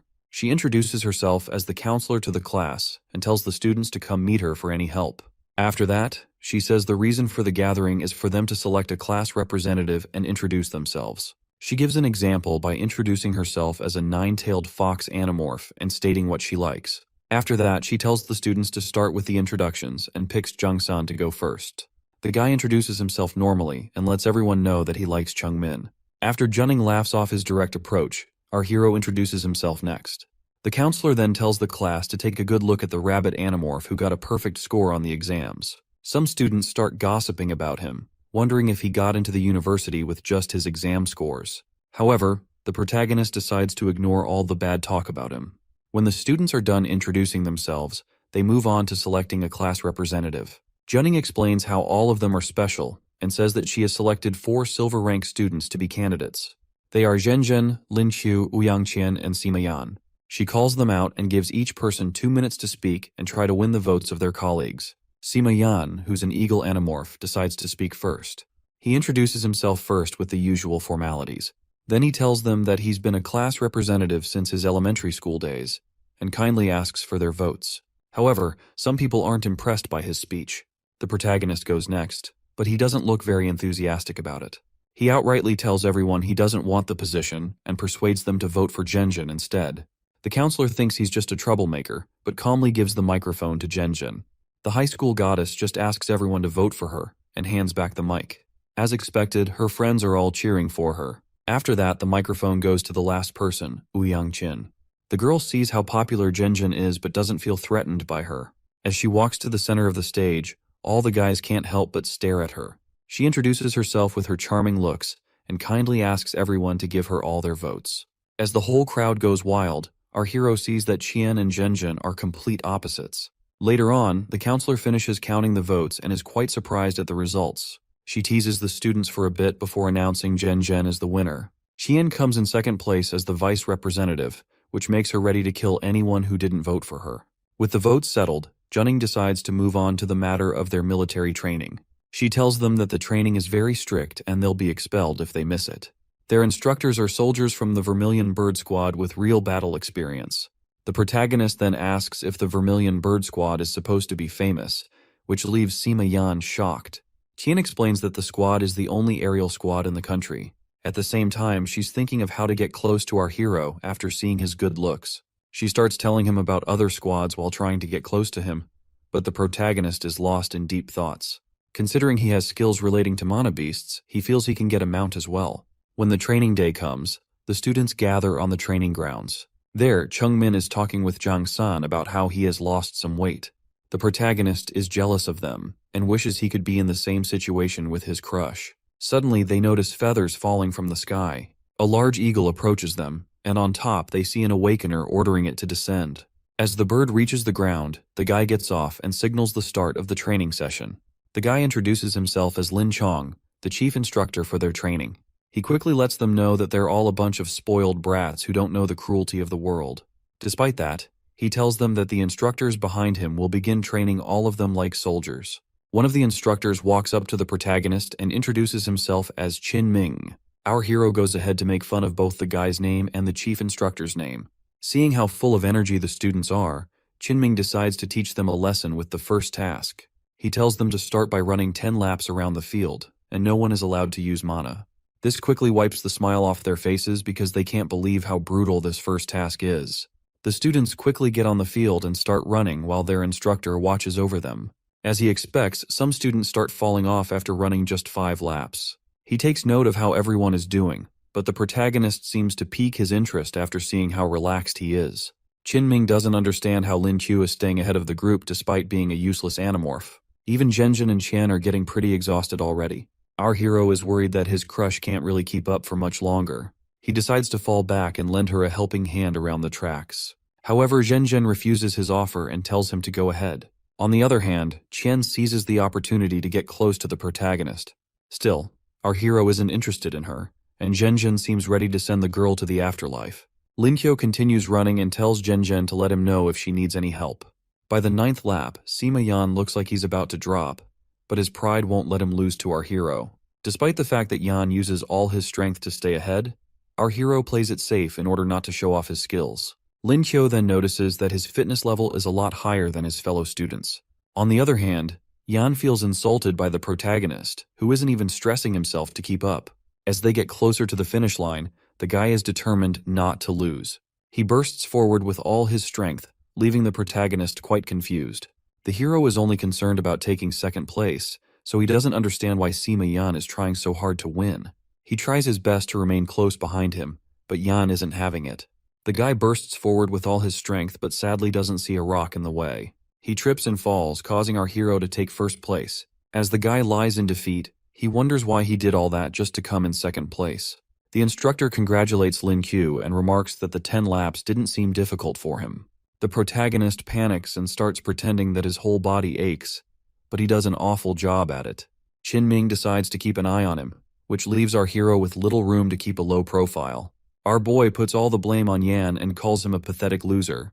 On the other hand, Yan says the only reason he lost is because he tripped. He still hasn't realized that our hero was holding back. When the hero calls him a trash loser, Yan reminds him that rabbits are nothing but food for eagles. But our hero tells him that he knows nothing. As the remaining students finish up their laps, the instructor gathers everyone. With a rough evaluation of his students, he tells them to start doing a set of 100 push-ups for 5 sets. When the students hear this, they start to think their instructor is nothing but a cruel demon.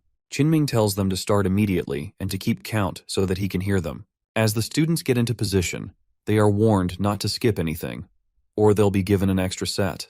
Sima Yan feels he'll be able to win this task since push-ups are part of his regular training. However, he gets crushed when he sees our hero doing push-ups at an inhuman speed. Lin Qiu thinks there's no need for him to hide his strength any longer, so he might as well go all out. The instructor sees how impressive our boy is and decides to keep a closer eye on him. The students are completely exhausted when they finally finish their sets. They all complain about their instructor being a demon and how they can barely move after that intense session. Qin Ming gives his students 2 hours to rest before they move on to their afternoon session. Seeing how depressed they are, he decides to give them a chance. He'll reduce his power to their level, and if someone can beat him, the person gets to skip training for the month. Sima Yan then asks the instructor if he's positive about restraining his power level. When the man confirms it, Yan accepts the challenge. The protagonist asks if they're allowed to use weapons, and the instructor agrees. When he mentions that he wants to use a killer weapon, the instructor reminds him that guns are not allowed. Our boy might just be crazy enough to pull a stunt like that. However, he lets the man know that he plans to use a spear. After that, they leave to run later for the challenge. Meanwhile, in the observation room, the vice principal tells Lin Chong that our hero is a promising student currently. After hearing about how he fought the old man, the chief instructor becomes more interested in seeing Lin Qiu for himself. After that, he guarantees the old man that he will complete the mission given to him. When Lu Jin tells him to get his scar healed, the chief instructor says that he won't until he pays back the culprit. The scar is a reminder of the pain he experienced at that time. The old man is worried about him and hopes that he finds the culprit soon enough. On his way out, Lin Chong tells the vice principal that he has found some clues and it won't be long before he exacts his revenge. When the time for the afternoon session comes, we see our hero searching for something. When Zhang-sun approaches and asks what he's doing, Lin Qiu says that he's looking for an appropriate weapon. The hero recalls that he broke the last weapon that was given to him. Suddenly, Jiaoxi appears out of nowhere with a weapon in his hand. The guy hands the spear to the protagonist and tells him to use it. After seeing how awesome the weapon is, he thanks Jiang San for the gift. His friend as well is glad that he likes the spear. They head back to the training grounds where their instructor is about to take on the first challenger. Sima Yan walks up to the instructor as the first challenger. He states that he is an eagle animorph and wishes his foe a good fight. Qinming recalls sparring with these types of animorphs and asks his opponent to transform before they start the fight. Yan quickly activates his ability, morphing his hands into majestic wings. From there, he takes to the skies and comes hurling down with a powerful slash attack. Meanwhile, the protagonist thinks the guy looks so cool while being able to fly and attack. The instructor hardens his body with metal and blocks the guy's attack. Feeling frustrated, Yan tries a different attack, but it still gets blocked by the instructor. On the other hand, our hero sees that the instructor's confidence comes from his rare metallic defensive abilities. As the dust clears, the Eagle Boy sees that his foe is completely unharmed. Qinming sees that the guy is almost out of mana and asks if he'll admit defeat. With no other choice, Sima Yan sadly admits defeat. When the instructor calls for the next challenger, Chen walks up to take him on. Qinming takes his stance and signals for the fight to begin. The girl shoots out a fireball, but the instructor is confused as to why the attack is slow and less powerful. He then decides to rush forward to take the offensive approach. He walks right into the girl's trap, and Chen starts hurling a barrage of fireballs at him. The instructor is caught off guard but still manages to put up his defenses, protecting himself. On the other hand, the girl charges up another spell and unleashes a huge fire tornado, nearly turning the instructor into a barbecue. As the raging fires keep coming towards him, the instructor puts up a defensive barrier, but he can't endure the flames for long. Qian continues to put the pressure on him regardless. With no other choice, she admits defeat after exhausting her mana. Meanwhile, Qinming acknowledges the girl and her overwhelming strength. Next up, Zhenjin approaches the instructor to take him on. She asks if he needs to rest before they start, but he lets her know that he has enough mana reserves. On the instructor's signal to begin, Zhenjin conjures an ice arrow and fires it at him. The man manages to block the attack, but he sees more ice projectiles heading toward him. He is quickly overwhelmed by the projectiles and sees no other way out than to turn his whole body into metal. Whenever he tries to get close to his foe, she fires the frost arrow at him, making things very difficult. Meanwhile, our hero is praising his crush for being so astounding. Eventually, Zhenjin admits defeat because she exhausted her mana, causing the instructor to survive by a thin thread. When the man asks for any more challengers, the protagonist raises his hand to take the stage. Lin Qiu asks the instructor if he needs to rest, considering how exhausting his last battle was. However, the man tells him that it's all right because he can recover swiftly.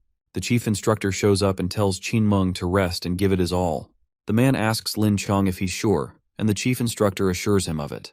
Meanwhile, the other students seem concerned about this match because they know their instructor has been holding back. While the guy gets some rest, the chief instructor heads over to the protagonist. Lin Chong confirms that the vice principal told him everything about the hero.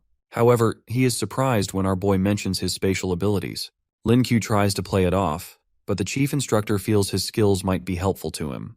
Lin Chong then tells the hero to beat up the instructor really well. He tells them that the loser of their match will have to do 500 push-ups, but this doesn't faze Qinming. On the other hand, our hero's plans of keeping a low profile are completely ruined because he has to go all out right now. As the instructor powers up, he tells the protagonist to go ahead and morph. However, the hero tells the man that he doesn't need to, which leaves the instructor confused. The instructor feels he's being looked down on because it doesn't make sense for an animorph to be fine without morphing. He then starts the battle by launching his spear at our hero. Our hero is unfazed by the instructor's attacks because he sees that the man has no true skills with a spear. He easily defends against the attacks, but he still needs to find a suitable opening to land his own attack. As they clash, he breaks the instructor's spear and sends him flying away. The man crashes to the ground and lies there in defeat while the other students stare in amazement. Lin Chong sees that the principal was right about our hero's strength. Zhenjin also notices that he has gotten to a level of strength that she may not be able to pass. Regardless, she cheers him on while being glad in the fact that she has him as a friend. The other students start cheering him on as well, but our hero starts to feel disgusted by what's happening. While he faces his fans, the instructor gets back up to his feet. Qinming then conjures a set of daggers and says that these are the weapons he's comfortable with. But the protagonist just goes ahead to mock his skills with the spear, making the man look like a fool. On the other hand, Lin Chong sees that the instructor is becoming serious and highlights that the spear and dagger both have their ups and downs. He ponders how the fighters are now wielding weapons that excel in opposite styles of combat. As our hero continues his battle, he takes note of the good side of being a Gold Awakener. The instructor then notices that his foe is distracted and charges in. The protagonist sees this and quickly splits his spear, allowing him to block the attack. While the instructor is caught off guard, the hero prepares to strike him down. Qinming quickly defends himself and tries his best not to humiliate himself as well. Regardless, the protagonist's attack sends him flying through the air, leaving the audience completely baffled. The instructor manages to stick his landing and sees that our hero's strength is on the same level as his. Meanwhile, our hero finds the fight exhausting and can't wait to get it over with. The two of them somehow read each other's minds, and the hero asks if they should end their match as a draw. They agree on it, and the protagonist thanks the instructor for holding back all along. However, Qinming still gives our hero the victory and allows him to skip the training. Upon hearing this, Lin Chu gets really excited and decides to take some time off. On the other hand, his classmates can't deny how amazing and impressive he is. Qinming reminds the other students to continue with their training, which completely ruins their mood. As he drags off Jiangsan, our hero wishes his roommate all the best. Lin Chong then walks up to the protagonist, who wonders what the chief instructor wants. The dude then asks him to go on a walk together. When he confirms that it's just the two of them, our hero starts thinking of stupid things. However, the guy says that he was planning to take the protagonist on a flight. When our hero mentions the guy's eagle, Lin Chong is shocked that he knows about mana beasts. Lin Qiu then tells him that he learned about mana beasts from someone called Mei Jiren.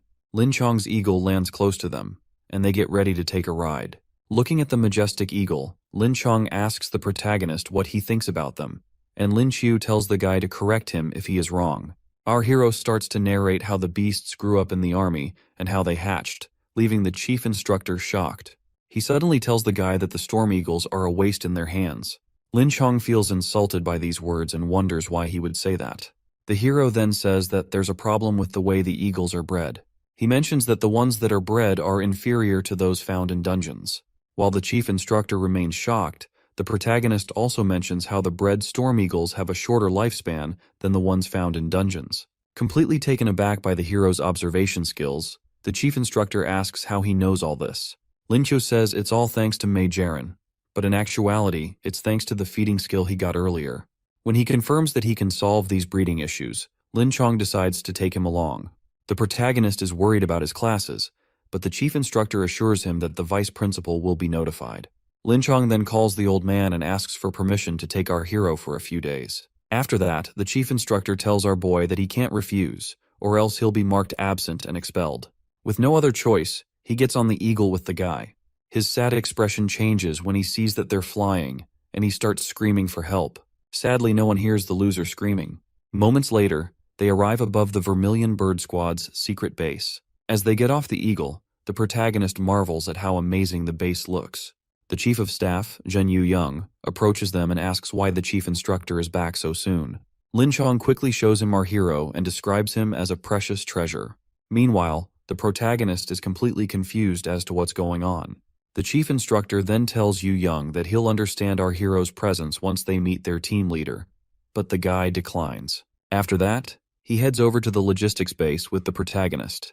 After walking along a long bridge, our hero is confused when they stop in front of a huge rock wall. He wonders if the team leader is a monkey that's going to jump out and surprise them. However, Lin Chong uses a terminal to reveal a secret door behind the large boulder. Our hero is surprised to see such marvelous technology before him. On the other hand, Lin Chong tells him that there are more surprises waiting inside. When they enter inside, the protagonist is met with a very high-tech lab. The lab is filled with scientists who are attending to different species of flying beasts. The space alone is so large that it may as well be the size of an entire mountain. The chief instructor then asks the hero if he is impressed with the size of the logistics base. Lin Qiu then turns his attention to a griffin and says that the food it's being fed might kill it. The instructor quickly drags him away after seeing how he has called out some errors. They get to a door where the guy tells the hero that there's a psycho who's immersed in his research there. Rather than knock on the door, Lin Chong kicks the door down like a deranged fool. While trying to get through the dust, Lin Qiu asks the guy if there wasn't a better way to enter the place. As the dust clears, they see a blonde-haired girl who the instructor refers to as team leader Shen Xing. Lin Chong mentions that the girl is a gold-ranked demon awakener. Shen Xing finally turns back and notices their presence in the room. Meanwhile, our hero wonders just what a demon awakener is. The instructor tells him that these awakeners are rare, just like his spatial type abilities.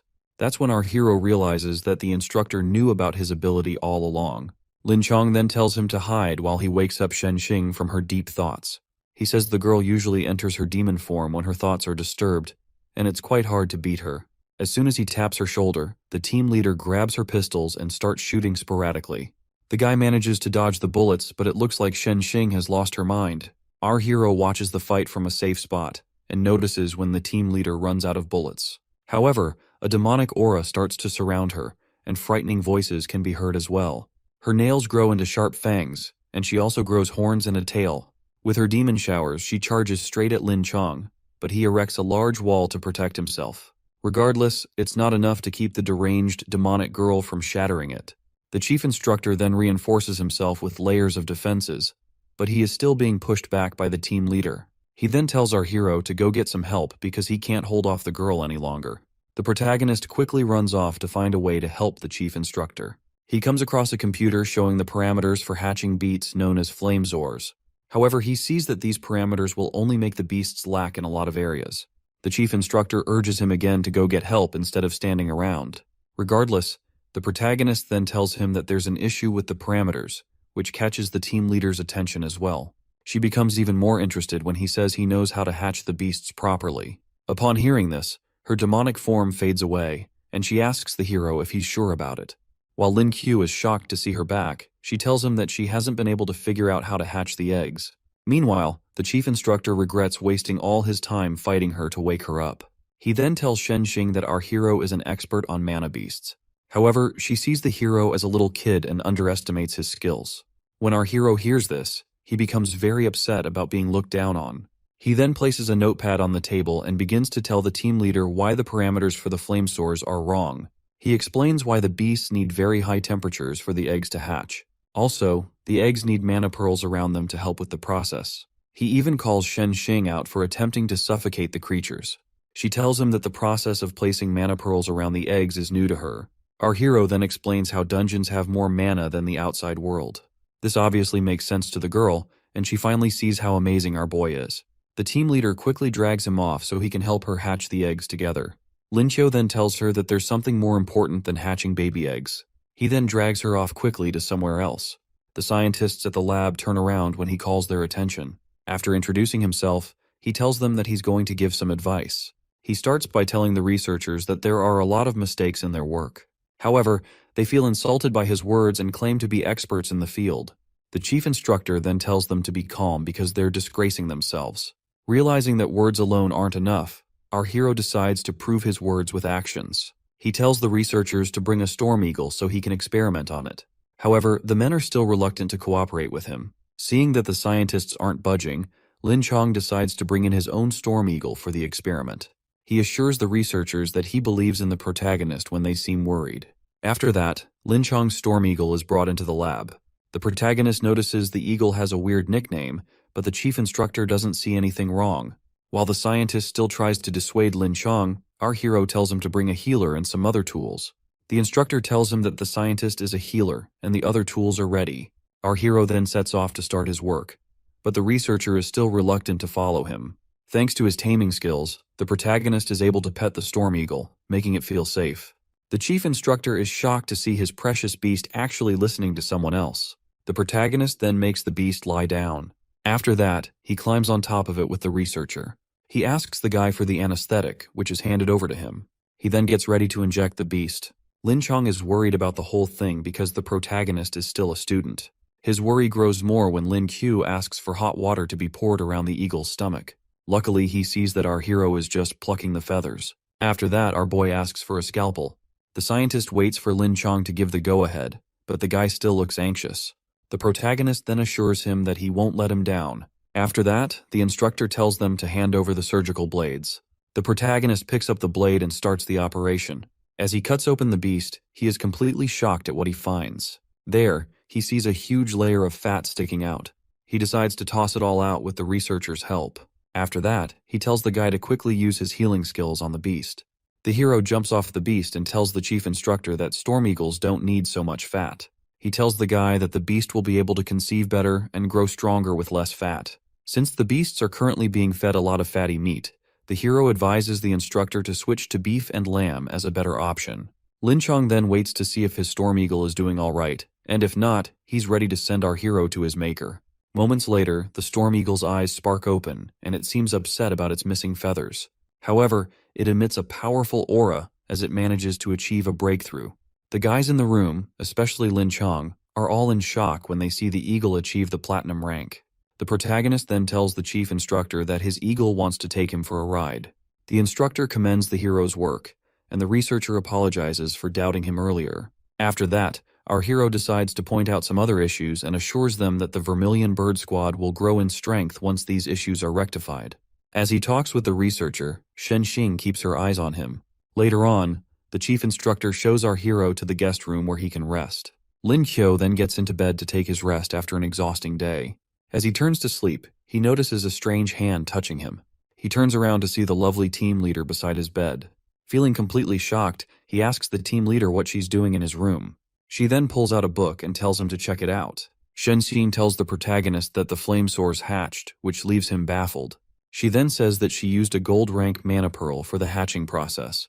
The hero turns over to ignore her, but she tells him that she has something else to discuss with him. With a charming voice, she tells our boy that she wants him to tutor her on mana beasts. He tries to tell her that he's still a student, but the team leader doesn't care about that. With no other choice, our hero accepts, and she offers to bow to him. However, he kicks her out of the room and offers to start teaching her the next day. The next morning, our hero leaves his room with heavy eye bags, showing that he barely slept. While thinking about what to do for the day, Shen Xing appears out of nowhere and greets him. She immediately asks for her lesson of the day, to which our hero agrees.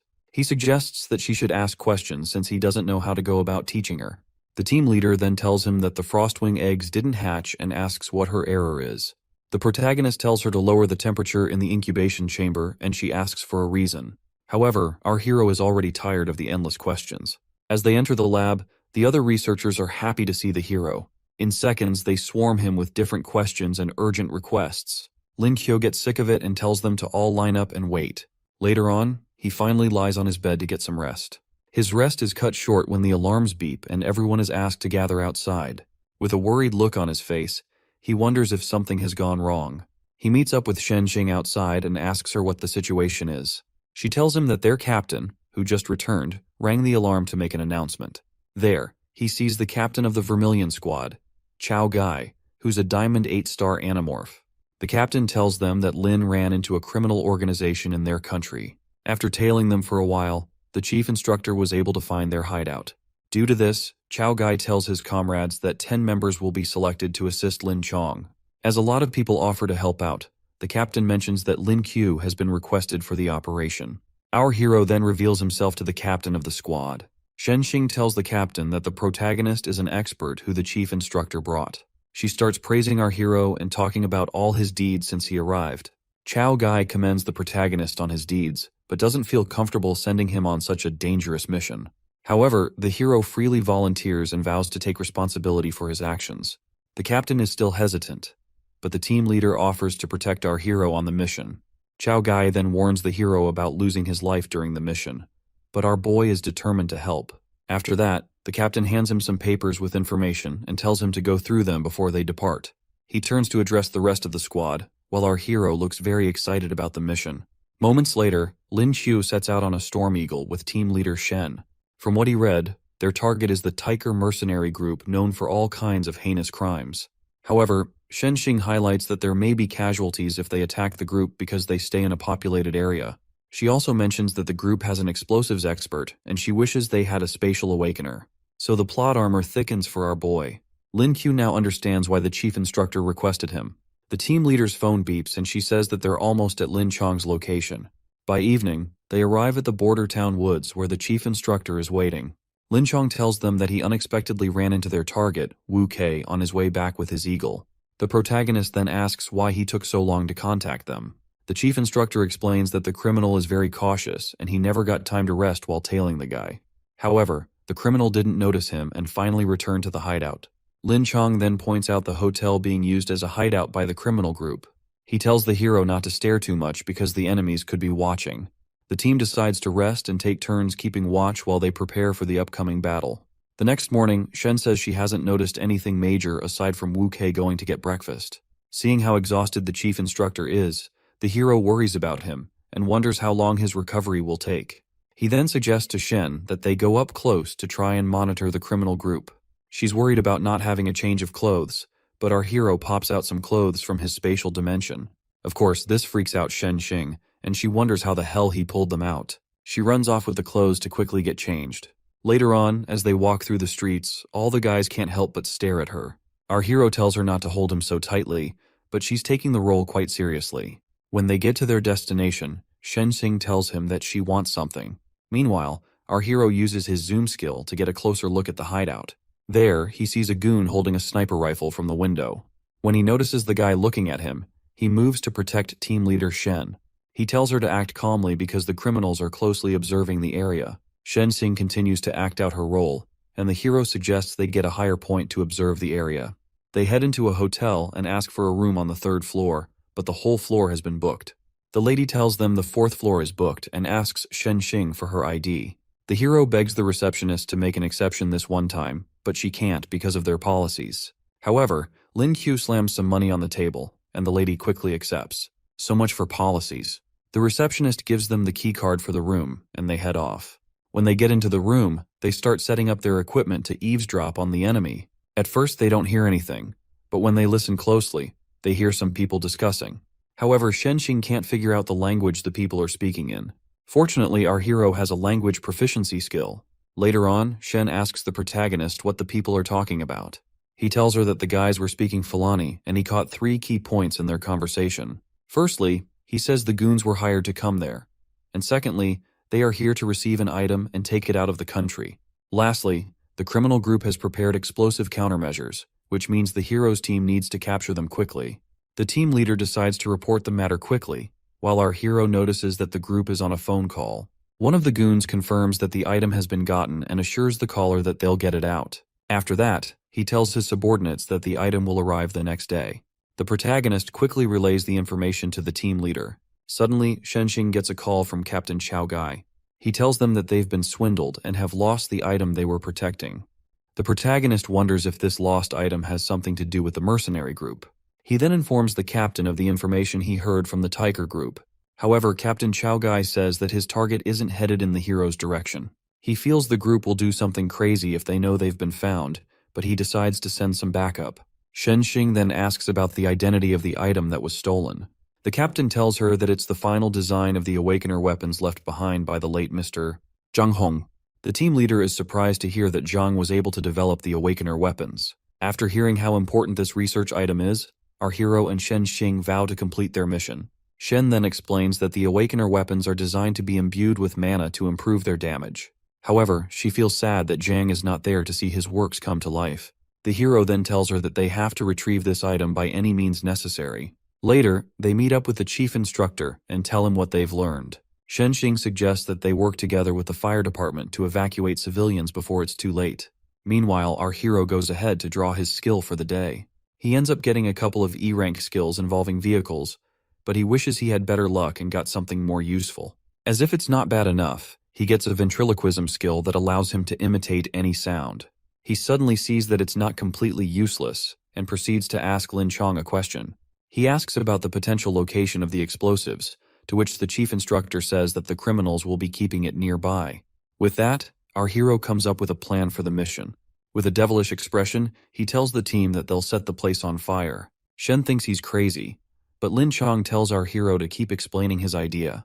Lin Kyo tells them that the criminals wouldn't take the explosives once they see the building is on fire. He tells the chief instructor to disguise himself as police with some others and take the Tiger group while pretending to protect foreigners. However, the chief instructor asks how they'll retrieve the data once they eliminate the group. Lin Kyo then tells him to get Buck Tiger's phone or SIM card. With this, he can impersonate the guy and set up a meeting with their contact. Lin Chong warns that the contact will know Buck Tiger's voice, but the hero assures him that he can deceive them and retrieve the data. Shen Xing is really impressed that the protagonist is able to imitate voices. The hero also assures the chief instructor that he can teleport the explosives away before they explode. Seeing that this is the best option, Lin Chong tells his team that the operation will start at night. While they wait, the hero and Shen Xing head to the hotel room to keep eavesdropping. The protagonist is bored and tired of listening to whatever the enemy is doing. When Shen Xing hears a commotion, the hero tells her that the guys downstairs are just playing poker. He decides to get some rest while she continues to listen to the enemy group. After dozing off for a while, our boy suddenly wakes up in the laps of the team leader, Shen. With him awake, she tells him to get ready. But Lin Qiu asks her why she didn't wake him up earlier. She tells him that she just wanted to get more rest. Our hero is shocked when he hears this and sees that the girl is concerned for him. He tells her to get the walkie-talkie and wait to move on Captain Lin Chong's command. Moments later, a raging fire begins to sweep through the building. The Tiger group hears the hotel staff telling people to remain calm and evacuate. One of the guys tells the others that the hotel is on fire. Seeing that they have a bunch of explosives, their leader decides that they need to evacuate. He tells the blonde-haired guy with an eye patch to stop wasting time and move quickly. However, the guy gets a crazy idea to do something with the explosives. Like the deranged fool he is, he arms the explosives and tosses the timer into the room as he leaves. Meanwhile, the fire department is trying to put out the fire from outside. As the Tiger criminal group runs out of the building, the protagonist signals to his comrades when he sees them. The goons enter a van, and Lin Chong tells the hero to get to the explosives quickly. Lin Qiu heads off to the third floor with the demon girl by his side. They get to Buck Tiger's room, where our hero starts putting the explosives in his pocket dimension. However, he quickly realizes that the bombs have been armed. He asks Shen Xing if she can defuse bombs, but sadly she can't. He tells her that the criminals activated a bomb and there are only 3 minutes left. As our hero tries to figure out something, the demon girl has already lost hope and doesn't mind going to heaven with him. However, the word heaven gives him an idea. He activates his teleportation door, which now has an increased range thanks to his rank. As she drags the demon girl along, he asks her if she's fond of fireworks. From the other side of the portal, they arrive on the rooftop of the building. The demon girl is impressed by such an amazing ability from our hero. Meanwhile, the protagonist makes some calculations to determine the best time to act. He concludes on a time frame of 17 seconds to toss the bomb. With 30 seconds left, he asks Shen Xing to throw him up very high. She wonders if he'll be all right, and he assures her not to worry. She then swings him around with her brute strength and tosses the hero into the air. Lin Qiu sees himself flying at an incredible speed, thanks to the demon girl's strength. With his speed slowing down, he opens his portal and uses it to keep going higher into the sky. With only a few seconds left, he opens the last portal and tosses the bomb inside like a Pokemon ball. As he falls back down, he says the last portal will teleport the bomb much further. The explosion then goes off in the sky like fireworks. Shen Xing admires the pretty bright lights with so much joy. However, the protagonist calls her attention and asks her to catch him at the edge of the roof. Thanks to the blast from the explosion, he's falling at an incredible speed and might be meeting his maker soon. He turns and sees that the demon girl will not make it in time, so he accepts his end. Regardless, Shen Xing bursts forward and tosses herself off the roof to catch him. She manages to grab his leg while holding on to the edge of the rooftop. She slams him back on the roof, nearly shattering his spine. But at least he is saved. The protagonist asks for some time to recover his mana, but the demon girl assumes he's fine since he's moving well. He still insists on recovering, and Shen Xing tells him that using a mana pearl is the best way for him to recover. She hands him a gold rank mana pearl, which he absorbs quickly. With his mana fully restored, the protagonist is ready to take on the mercenaries. Meanwhile, the enemy group is still being driven away by the chief instructor. He hears the explosion and wonders if the hero and Shen Xing are all right. While he's lost in thought, one of the mercenaries asks him where they're going. Lin Chong tells him that there is a minor issue and that they'll soon arrive at their destination. The guy then tells his comrades to prepare for battle because he senses something off. The chief instructor arrives at the destination, hoping that his comrades are ready to make a move. He quickly attacks the guy with an eye patch. By the time the mercenaries realize he's not a cop, one of them is already dead. He leaves the car after dealing with the goon, only to see the whole area up in flames. He sees that the battle has already begun and the enemy has only lost the weakest of their group. His female subordinate then tells him that something isn't right. She's revealed to be a healer, and she tells him that there's poison gas in the air preventing her from using her mana. He gets discovered by the other mercenaries, and the one responsible for the poison reveals himself. The guy reveals that the poison will affect all those around, and he has also activated a deadly toxin. Instantly, the chief instructor starts to feel the deadly effects of the toxin affecting his body. Aside from him, he also notices that the toxin is affecting his comrades even more. The crook asks for his identity, and Lin Chong introduces himself to the guy. The guy reveals that he knows about the chief instructor, especially where his scar came from. Upon hearing this, the chief instructor demands to know where the person is. However, the criminal unleashes a rhino animorph to put an end to the instructor's life. Without delay, the rhino charges forward to destroy his target. The chief instructor uses his earth abilities to reinforce his hands. He then grabs the rhino's horn and lifts it into the air with all his strength. He tosses the beast aside, sending it crashing into the nearby trees. The criminal tends to his beloved animorph, while he tells his comrades to attack the Vermilion squad members. The deputy commander, Mark Roos, uses his wind abilities to strike the team. However, Lin Chong is able to protect his comrades with a rock wall. While doing that, the rhino charges straight back at him. He sets up a defensive barrier to protect both himself and the rest of his lackeys. The rest of the squad members urge their captain to run and save himself, but Lin Chong is ready to sacrifice his life for them. As he fends off the rhino, the Wind Awakener comes from behind to finish him off. The guy attacks with a powerful gust of wind, while his comrade watches the battle. Lin Chong is grazed by the attack, but he stands his ground and continues to defend his people. The attacks eventually overwhelm him, and his shield drops. At that moment, the culprit behind the toxin charges forward to finish off the instructor. Lin Chong accepts his fate and regrets not being able to save his subordinates. Just as the mercenary is about to impale the captain with his blade, a car speeds into the scene and knocks the guy away. As Lin Chong tries to make sense of what happened, our hero jumps out of the vehicle with the lovely Shen Xing in his arms. He announces his presence in style and sees that the captain is still alive. Lin Chong then tells him that Wu Kei is a poison awakener, and he walked right into the guy's trap. Meanwhile, the other mercenaries are trying to tend to their wounded commander. They tell their healer, Mimiko, to heal Wu Kei while the others go to fight.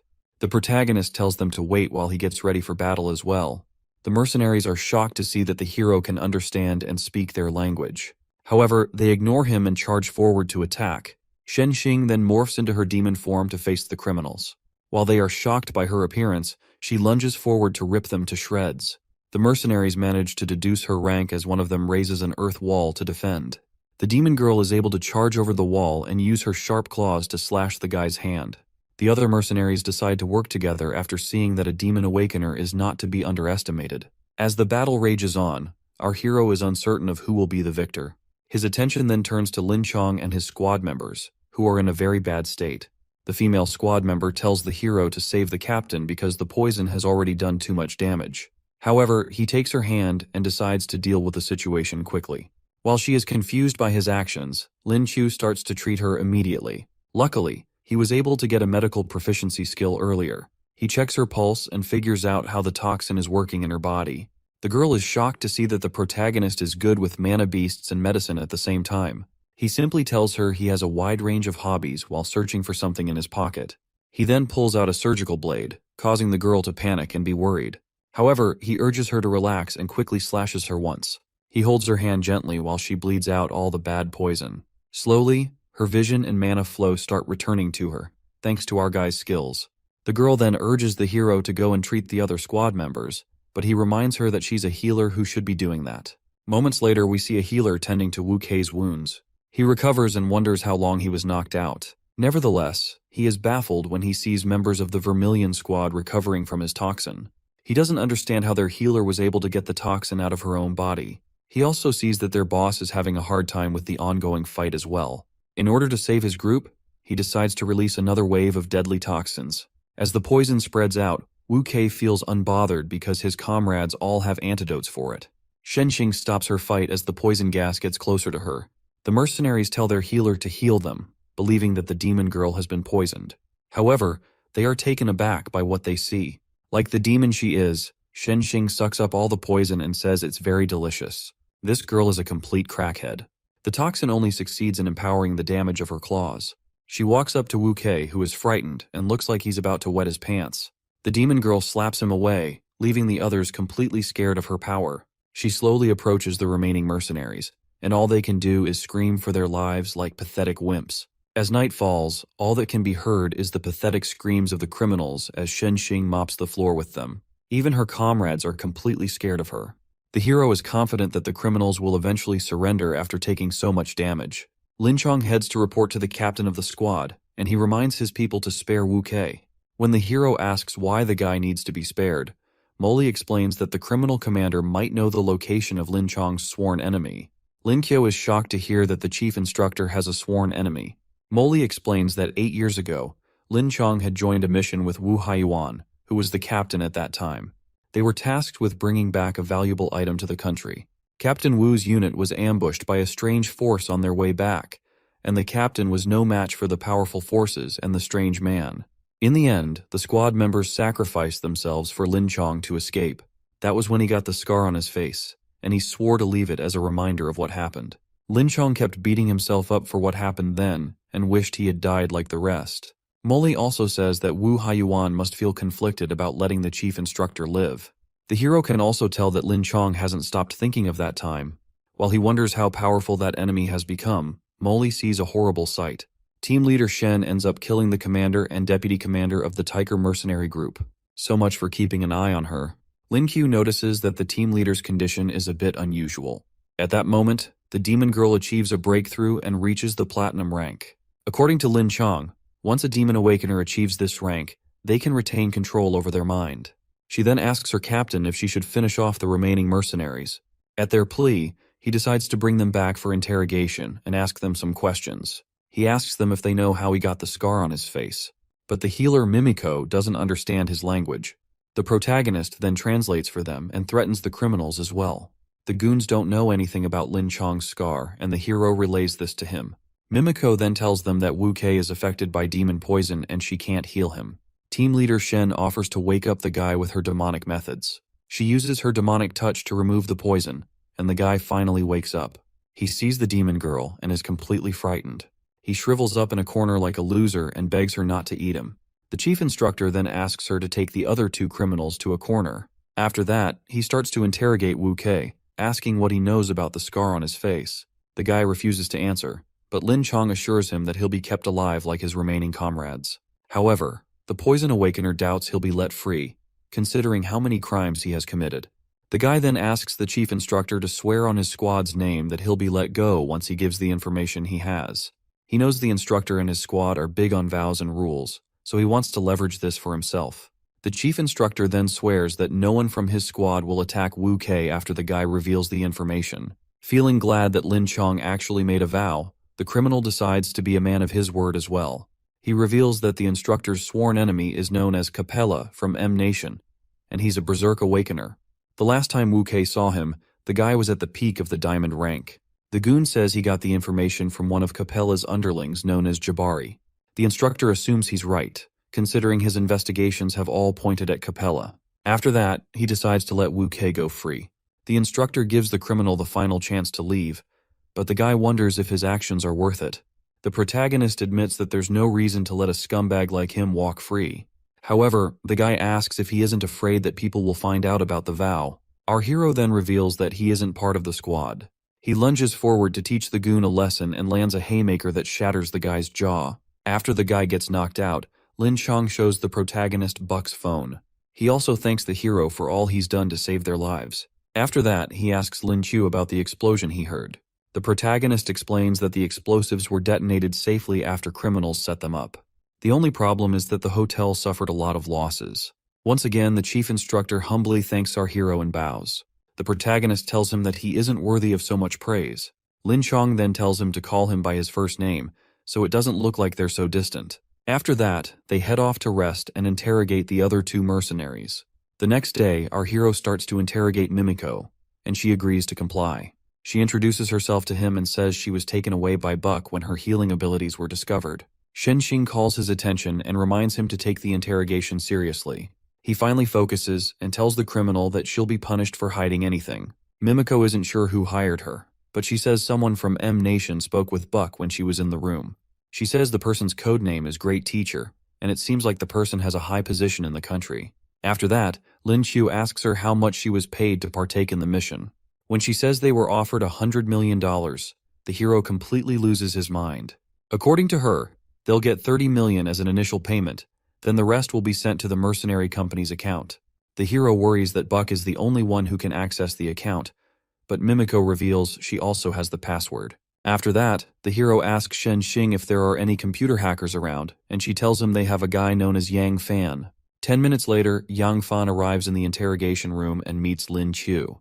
Our hero tells the guy to transfer all the money from the mercenary account to their own. He then tells Shen Xing to keep most of it and asks for a small share. The demon girl then agrees as a way to thank him for all his help. The hacker manages to get into the account, and they are all shocked at how much money the criminals have. However, the small change our hero is expecting turns out to be smaller than he expected. Shen Xing tries to cheer him up and suggests using her power to give him some more money. However, he refuses humbly and tells her to keep everything. She mentions that she planned to give him 10 million, and our hero's eyes light up like a deranged addict. He ends up sulking in the corner after realizing how much money he just gave up. In order to feel better, he decides to draw a skill for the day. Sadly, he ends up getting a shocking E-rank skill. The protagonist analyzes the skill and discovers that it allows him to appraise the authenticity of an item. He sees this as the perfect opportunity to make all the money he wants. He keeps daydreaming until Chong asks what he's so lost about. The chief instructor reminds him that the contact will soon reach out to them. They all gather together, and Chong tells the hero that it's all up to him. When the phone rings, Chong hands it over to Lin Qiu and tells him to put it on speaker. The hero changes his voice to resemble Buck's own and communicates with the contact. The other criminals are shocked to see how well he can imitate their boss's voice. The contact then says that he'll arrive in the next 2 hours. When the call ends, the protagonist assumes the contact is a citizen of Z Nation and tells everyone to be cautious. Chong tells the other mercenaries to cooperate, or it'll be the end for them. The 2 mercenaries assure him that they'll do their own part. After a while, Shen Xing sees that the contact is 20 minutes late. The protagonist asks if they should contact the guy, but Chong tells him to wait. He wonders if they got exposed, but at that moment, they get a call from the contact. The guy tells the hero that there's a delay on his end. He then reveals that the item is in locker number 35 in Suguo Supermarket. When Lin Qiu asks the guy about meeting face-to-face, the contact tells him it's better to keep things anonymous, and he ends the call. The demon girl then asks her teammates if they should go and retrieve the item. The hero disagrees with her because he thinks the enemies might be watching them. He feels it's better to keep themselves safe. Chong also wonders what else they should do about the situation. The hero then hints at using one of the mercenaries to pick up the item. 10 minutes later, at the Suguo market, the mercenary, Eto, walks into the building. As he looks over at the lockers, he recalls that the protagonist gave him this chance to redeem himself. While trying to figure out how to open the safe, a strange person bumps into him. He turns to confront the individual, but the person suddenly disappears without a trace. Eto then notices that the person dropped something on the floor. He uses the item to open the locker and retrieve the goods inside. Back at the Vienna hotel, he tells the others that he has retrieved the item. He hands over a flash drive to the protagonist. The protagonist gives the flash drive to Yang Fang, but the guy is finding it hard to decode the device. His pride is hurt, but the chief instructor tells him that their mission is a success. Now they just have to wait for reinforcements. Since the enemy thinks the files are with the mercenary, the hero suggests that they surprise the crooks. The chief instructor tells him to ask the mercenaries where the files are supposed to be delivered. Lin Qiu walks over to Mimiko, giving her an opportunity to redeem herself by cooperating. The girl also wants to have the privilege of a single cell like Eto. When the hero asks, she tells him that they were supposed to deliver the files to the coast of Jeweled City, where someone will pick it up. On the other hand, our hero is bothered that the remaining money will be lost if the deal gets cut off. He suddenly picks up Buck's phone to make a call, and Chong asks what he's doing. He tells the instructor to keep quiet because he just got an idea.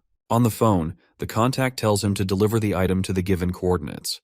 However, our hero tells the guy to transfer the rest of the payment. Even though the payment is supposed to come after the delivery, he tells the guy to transfer the cash now. The guy warns him not to be stupid, but the protagonist suddenly demands a higher payment. The contact falls for it and says he'll ask for approval from his superiors. Lin Qiu then signals to the squad captain, saying everything is okay. He hears the sound of something crashing on the phone, then the contact tells him that the money has been transferred. After that, the guy hangs up. The hacker confirms that the money has been sent to the account. They all seem glad that they were able to get so much money, and will still be able to ambush the person who's supposed to pick up the item. As Shen Xing asks for the money to be transferred to her account, the hero asks about his cut. She assures him that he won't be disappointed, but our hero wants the money so that he can get married. When she hears the word wife, she offers to be his wife so he can save the money. Regardless, our hero makes it clear to her that he has someone else on his mind. The demon girl assures him that his cut won't be lower than 30 million as he expects. A few later, the reinforcements finally arrive at the scene. Surprisingly, the team sees Murong Tu, one of the 3 exalts from Z Nation, approaching them. Shenxing explains that the man is the idol of the military and is also known as the Tiger of the Army. Meanwhile, Tu praises Chong for a job well done. However, the chief instructor tells the man that he can't take all the accolades. He tells the man that the people who did the most were Lin Chu and Shen Xing. The old man commends the demon girl, who refers to him as her granduncle. He explains to her that the enemies are already at their gates, and he has no plans of letting them leave in one piece. He then asks them who exactly the protagonist is, and Shen Xing offers to explain. As she explains everything to the old man, he seems quite impressed with the hero's deeds. She also tells the old man that Lin Chu is her teacher, which makes him quite concerned. However, the man assumes this means that the protagonist has seniority over her. Just like that, he decides to take the hero as his nephew. This man definitely has some family issues. Regardless, our hero refers to him as his uncle immediately and pays his respects. Tu then gets a call from a man named Shen and asks how things are going on his side. Chong explains to the hero that Elder Shen is Xing's grandfather, who's helping them eliminate the threats at Jeweled City. They overhear the old man confirming that the enemies have been wiped out, and Tu relays the info to the team. Chong hands over the flash drive to Elder Tu. The old recalls telling Chang that his talents were as good as his. Zhang was friends with the 3 exalts but gave up training and focused on his research. Tu honors his friend's memory, saying that his research is safe. Before he leaves, he tells the team that there are still traitors in the country who need to be discovered quickly. After that, the hero watches as the old man leaves with the 2 mercenaries as well. He and his team also headed back to the squad base on their mounts quickly. When they arrived, Chao Gai's actions were surprising to the protagonist. The commander asks him if he wants to join the Vermilion Bird Squad. But our hero feels the army's rules are too strict for him. Guy tries to persuade him, but our hero insists on not joining, and instead asks for a more tangible reward. The commander tells him that a first-class commendation is more honorable, but the protagonist doesn't care for it. Shen Xing then tells the man that there's something more suitable for the hero. She suggests the squad's most valuable treasure, but the commander is worried that it may already be dead. The demon girl urges the commander to give the treasure to him, as opposed to giving him $30 million. He then tells her to go get the treasure, but the hero tries to stop her. However, she assures her master that the treasure is worth more than he can imagine. She shows him a strange egg, which is their squad's most prized treasure. She explains that they don't know what kind of egg it is, since it never hatched. However, the hero's robot system quickly recognizes the egg as a dragon egg. It also tells him that these creatures don't normally exist in his world. The system makes fun of the so-called dragons in the West, referring to them as mutated lizards. As the hero wonders if the egg has parents, the system tells him that it can't sense their energy signature. He decides to make the dragon his mount, but the robot tells him that hatching it won't be easy. However, Lin Q plans to use his incubation skills to hatch the egg.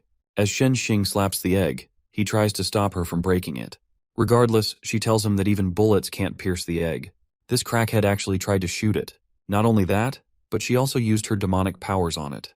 The commander tells the hero that Xing studied the egg for 3 months, but couldn't make any progress. After that, the hero tells them that it's a dragon egg.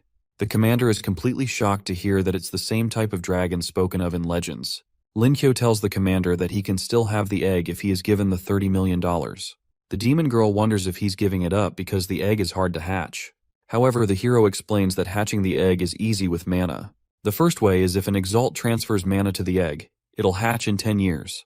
The second way the egg can be hatched is by using 2 exalt mana pearls. Xing and the commander tell him that these 2 methods will be very hard to do. Seeing no reason to take back the egg, Chao Gai tells the hero to keep it. Lin Kyo figures he can take his time to hatch the egg once he becomes an exalt.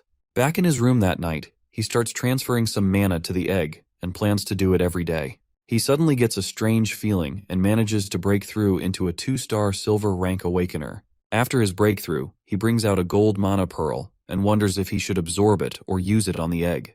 He decides to absorb it and says the mana will be useless to the egg anyway. After absorbing it, he achieves another breakthrough into a 3-star silver rank. With that done, he sees he needs a little more to achieve the 4-star rank. However, all he has left are some skill pearls. He puts the dragon egg into his pocket dimension, while thinking of a way to sell the skill pearls for some money. He decides to ask Chong if his squad will buy some pearls after getting some good sleep. The next morning he runs into a dilemma when he can't find his skills. He cries to Chong, telling him that his pearls are all gone. However, the chief instructor doesn't think that a thief would have been able to get into his pocket dimension. The hero thinks about it for a moment and realizes that the dragon egg must have eaten the pearls. He tries to get the egg to give him back the skill pearls, and complains about how much money he would have made. The protagonist explains to Chong that the pearls were worth a lot, and there was a frost arrow skill pearl among them. However, the chief instructor tells him to focus on the future. He reminds the hero about returning to school, but there are still a lot of squad members who have questions for him. Even Shen Xing can't wait for her master's lessons. For a brief moment, our hero wonders if it's better to take on military service instead of going back to school. With a worried look on her face, Xing asks the hero if he is leaving already. He tries to explain that he's still a freshman in school, but he doesn't understand why she's acting weird. Tears start welling up in her eyes as she tells him that he can't leave because of their research. Our hero is disappointed to see that she's more concerned about the research than him. Poor guy. However, he wonders how he can help the researchers with their work. He tells them that he can't possibly answer all their questions. He tells them that he'll write a book that will help answer all those questions in one go. While the researchers praise him, the demon girl still seems concerned about his departure. The next couple of days, our hero spent his time writing his book on mana beasts. When he was almost done, he had awakened new skills concerning nursing and caring for the beasts. He finished the book, and copies were made for everyone in the Vermilion Squad. Back in his room at night, Xing is sulking in a corner while our hero packs up his stuff. He tells her that he'll be leaving the next day to resume his classes. She then asks him how he was able to gain so much knowledge on mana beasts at such a young age. He tells her he has a master, Mei Jaren, who taught him all he knows. However, Xing deduces that the name literally means, "This person doesn't exist." She asks if he's trying to fool him, but he tells her she's overthinking it. After that, she thanks him for all the help and knowledge he has given to her squad. She also commends him on helping with the Awakener weapons as well. Xing tells her master to come visit whenever he has the time. The next morning, Lin Chu tries to leave quietly before everyone wakes up. He flips the whole room in search of his headphones, but he can't find them. He decides to leave without it. When he gets outside, he sees Captain Chao Gai standing with his squad members. The captain commands his soldiers to stand at attention, leaving the hero surprised. The squad salutes Lin Chu as he leaves. The whole thing shocks him, leaving him with some mixed feelings. However, he salutes them back before heading off to join Chong on the Storm Eagle. The captain still regrets that he wasn't able to recruit the hero into his squad. Xing then tells him that the Vermilion Squad probably doesn't suit the hero. As he flies off in the distance, she also says that the squad might have limited his growth. Later on, he arrives at the university, and Chong reveals that he was the one who told the squad members about his early departure. However, our hero is very upset about this. Regardless, the chief instructor explains that he has as much prestige as the squad's captain. He then tells the hero to come to the instructor's dorm to tell Qin Ming all that happened, but the protagonist prefers to go see his classmates rather than the vice principal. Later on, he heads to his dormitory room and hears Zhang San complaining about him knocking so early. When he goes in, he sees a slim guy who resembles the fat healer. However, he has no idea who the person is. He assumes he's in the wrong room, but Zhang San reveals that he is actually the one. I guess the military training took a toll on him. His other roommate explains that Zhang San kept getting slimmer during the military training. However, the protagonist still finds it hard to believe that the fatso got like this in a month. His friend tells him that he has become a celebrity at the university since he left. The guy then tells Lin Q that the summary presentation will soon be starting, and our hero wonders if he'll get to see his crush. The scene shifts to the sports field, where a lot of students have gathered. Our hero also arrives there while feeling very anxious. The healer teases him, asking if he's looking for the prettiest girl in school. That's when someone calls out to him, and our hero sees the beautiful Zhen. As he tells her that he's back, Qian also shows up to ruin the sweet reunion. As usual, she starts throwing herself all over him and asking if he just got back. However, our hero sees that Zhen is furious and ready to skin the girl alive. He moves to his crush's side and tells the other girl that he came to see her. After that, it is announced that the presentation is about to begin. Beside Lu Zhen, we see Ouyang-ze, the university chancellor and also a spatial awakener. The protagonist takes note of the old man when he enters the field. The man waves over to him and offers him a seat when he approaches. Lin Qiu tells Z that it doesn't seem appropriate, considering that a lot of people are watching them. However, the old man tells him that he has gained honor from the university, and he's willing to tutor him when he has free time. With no other choice, the hero takes a seat beside the chancellor and thanks him for the praises. The other freshmen see the hero sitting beside the chancellor and wonder why he gets that much privilege. Even Zhenjin starts to feel a distance grow between them. But she is still very happy for our boy. As the presentations go on, the protagonist starts to get bored of the whole thing. He then accesses the system to awaken his daily skill. Fortunately, he acquires an A-rank lightning skill. He quickly accepts to use it and is glad he didn't get a trash E-rank skill this time. He also gets a chance to fuse it with his Animorph skill, and he quickly accepts it. After that, his Dorabon evolves into Dorelic Bit, leaving the hero quite baffled.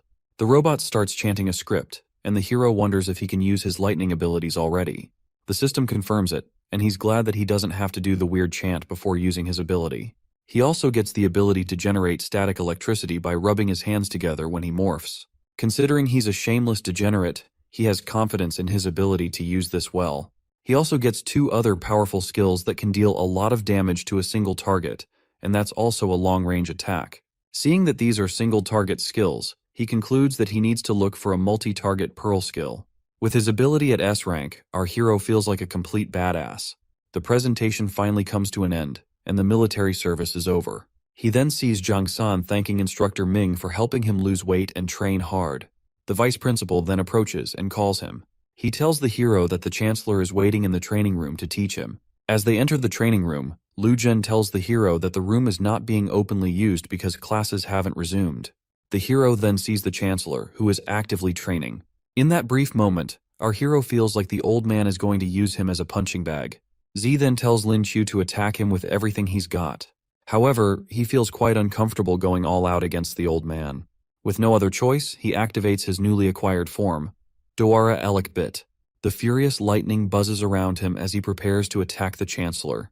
The old men notice his form as well as his power being stronger than before. The protagonist opens up a portal and appears behind the chancellor instantly. With his lightning-imbued fists, he punches the old man, who gets staggered by the electricity. After that, the hero retreats through his portal to a safe spot.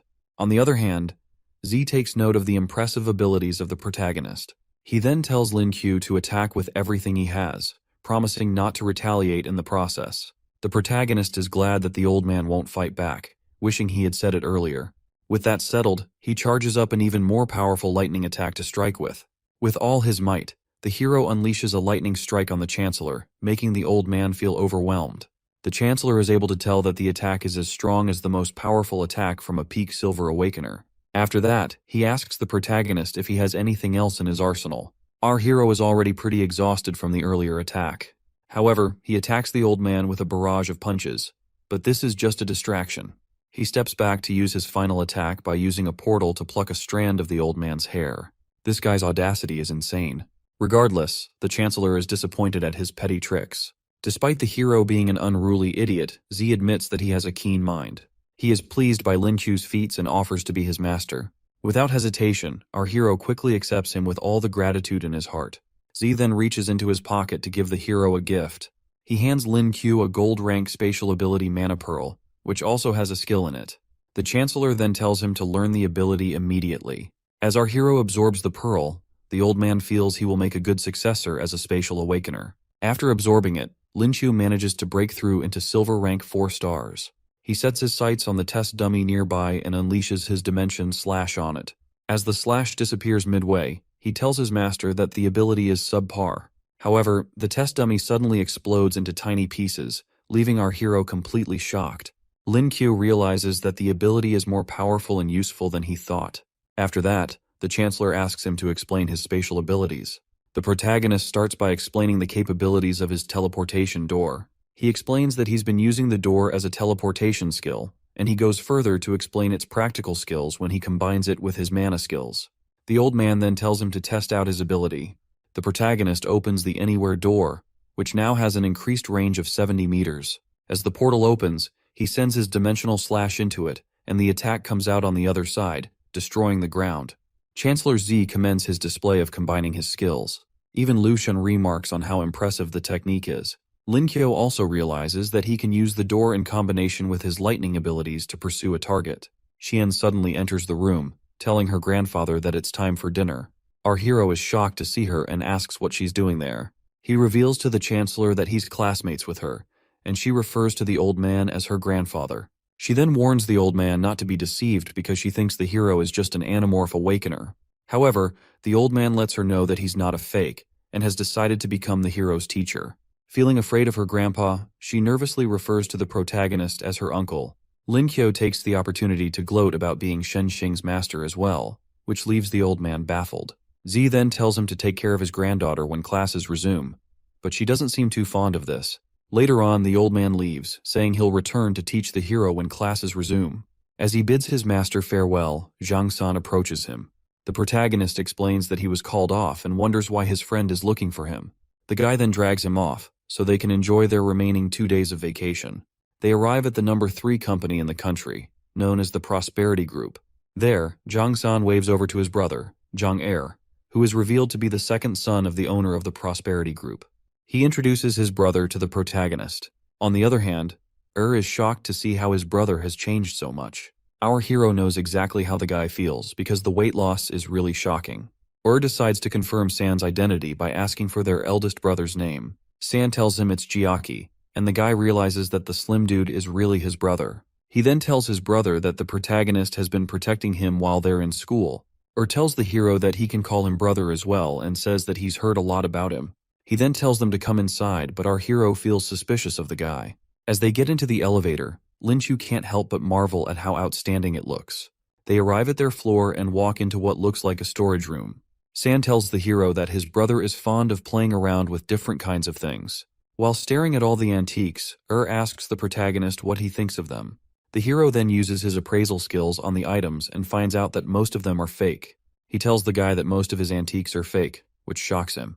The guy tells him that he spent a lot of money to buy all those items, and his brother tries to calm him down.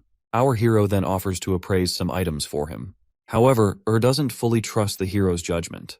The guy brings out the first item, and the protagonist gives him every single detail of the antique. After describing the bowl, Lin Chu tells San's brother that the item should cost 25 million at a minimum. Tells him that he spent that exact amount to get the bowl, but Lin Chu isn't done with his appraisal. The protagonist then goes ahead to tell him that the fake item he has will be valued at around 100,000. Is crushed when he finds out that he wasted so much money. Lin Kyo apologizes for Er's hurt feelings and continues to break the poor guy's heart by pointing out all the fake antiques in the room. The guy is fed up and tells the hero to stop. Then he asks our boy to come with him to an auction the next day and even offers to pay a commission. The next morning, our hero wakes up on his bed with a blank expression on his face. He turns to the system and asks for his skill of the day. The robot gives him a skill known as penetration vision, and he wastes no time to learn the ability immediately. He quickly tests it out and sees that it's basically like having X-ray vision. Jang San walks into the room and the hero quickly sees the guy's skeletal structure. Sadly for him, this is not the skill he thought it would be. Meanwhile, San has no idea why he's acting so strange. The guy hands him a bag and reminds him that they are supposed to go to the auction with his brother. Moments later, at the Treasure Trove Pavilion, Lin Chu and the Zhang brothers are seen arriving at the scene. The protagonist notices that the bodyguards there have a lot of mana as well. As they walk into the place, one of the staff members directs them to their seats. When they get into their seats, San tells our hero that the people participating in the auction are wealthy. Lin Chu turns around to see the love of his life, Zhenjun, who wonders what the hero is doing there too. While he admires how beautiful she looks, someone suddenly asks how she knows him.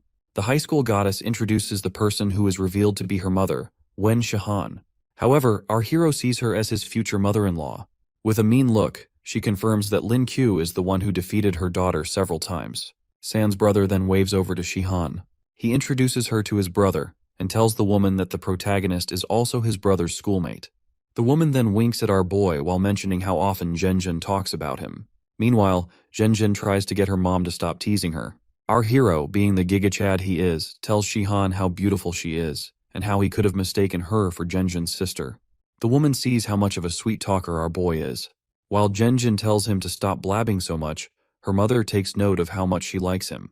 Their attention then turns to the person who calls out to the audience. The person is revealed to be Li Zhenyu, the owner of the building. He reminds everyone that once the money and goods are exchanged, the deal is done for good. However, the protagonist sees through his tricks. After that, he starts the auction with the first item that's up for bidding. It's a blossom bowl from the S dynasty. The owner then starts the bid at the price of 2 million, quickly asks the protagonist if the item is genuine. The hero pauses for a moment, then tells him that the item is real and not worth more than 5 million. The guy quickly bids with the price, while the protagonist hides his face nervously. With no other bidders, Zhenyu congratulates Air on getting the first item. After that, our hero calls out a bronze vessel as a fake item, a black and white painting as genuine, and a different colored painting as a fake too. Moments later, the owner tells the audience about plenty of raw jade stones in the next hall. He believes there's treasure inside the stone and starts the bid for it at 100 million. The audience then moves into the next hall. However, tells the hero that he's not interested in the stone gambling that will come after. Regardless, our hero sees this as the perfect opportunity to use his X-ray abilities. Meanwhile, the son of the owner of Rising Group, Song-gae, walks up to Zhenjun and compliments her beauty. On the other hand, the girl is completely repulsed by his presence. At that moment, our hero steps in and tells Zhenjun how he's been looking for her. What a desperate man. The girl is surprised and wonders if he's trying to help her. Lin Kyo ends up smirking at Song-gae, who gets infuriated. After that, the protagonist walks away with his woman. Later, Gae tells his assistant Wang to find out everything about our hero. The hero and Zhenjun keep on walking till they reach a crowded area. When he feels they're safe there, his crush lets go of his hand. She threatens to cut off his hand if he tries to hold her again, but he lets her know that he is just trying to help. With a shy look, she thanks him for helping her out. As he admires her beauty once again, Zhenjun's mother breaks up the lovebirds, reminding them that there are people still around. She urges them to stop fighting and instead come look at the precious rocks. They walk into the area where there are numerous lovely rocks of different sizes. The protagonist realizes that they are all uncut jadeite stones. The stone gambling became a thing because no one could tell if the stones possessed jade, and it was more difficult to determine their grade. The uncut stones came with high risks but cost very little, while the jadeite stones had a much lower risk but a higher cost. Lin Kyo then sees some guys inspecting the wondrous stone that the owner spoke of earlier. He uses his X-ray vision on the stone and sees that it's only valuable on the outside with no value on the inside. He sees an expert working with the host and figures this is why the stone is up for sale. Suddenly, Song-gae calls out to him. The guy warns our hero to stay away from Zhenjun because he feels Lin Kyo isn't worthy. The protagonist retaliates by asking if the guy thinks he makes a better match for her. While the guy tries to gloat about his high status, the hero calls out his fake designer clothes. The guy feels insulted when hearing this, but Lin Kyo swears he can't insult his fellow man.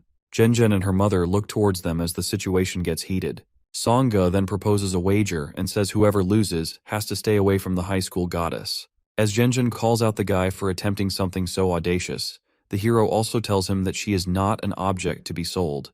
However, Song-gae tells him to stop hiding and says whoever loses will have to pay 100 million. However, when the protagonist refuses, the guy calls him a poor loser. Surprisingly, Lin Kyo says that the bet amount is too small and increases the stakes to 500 million. At the moment, Song-gae becomes conflicted because he knows he'll be humiliated if he backs down.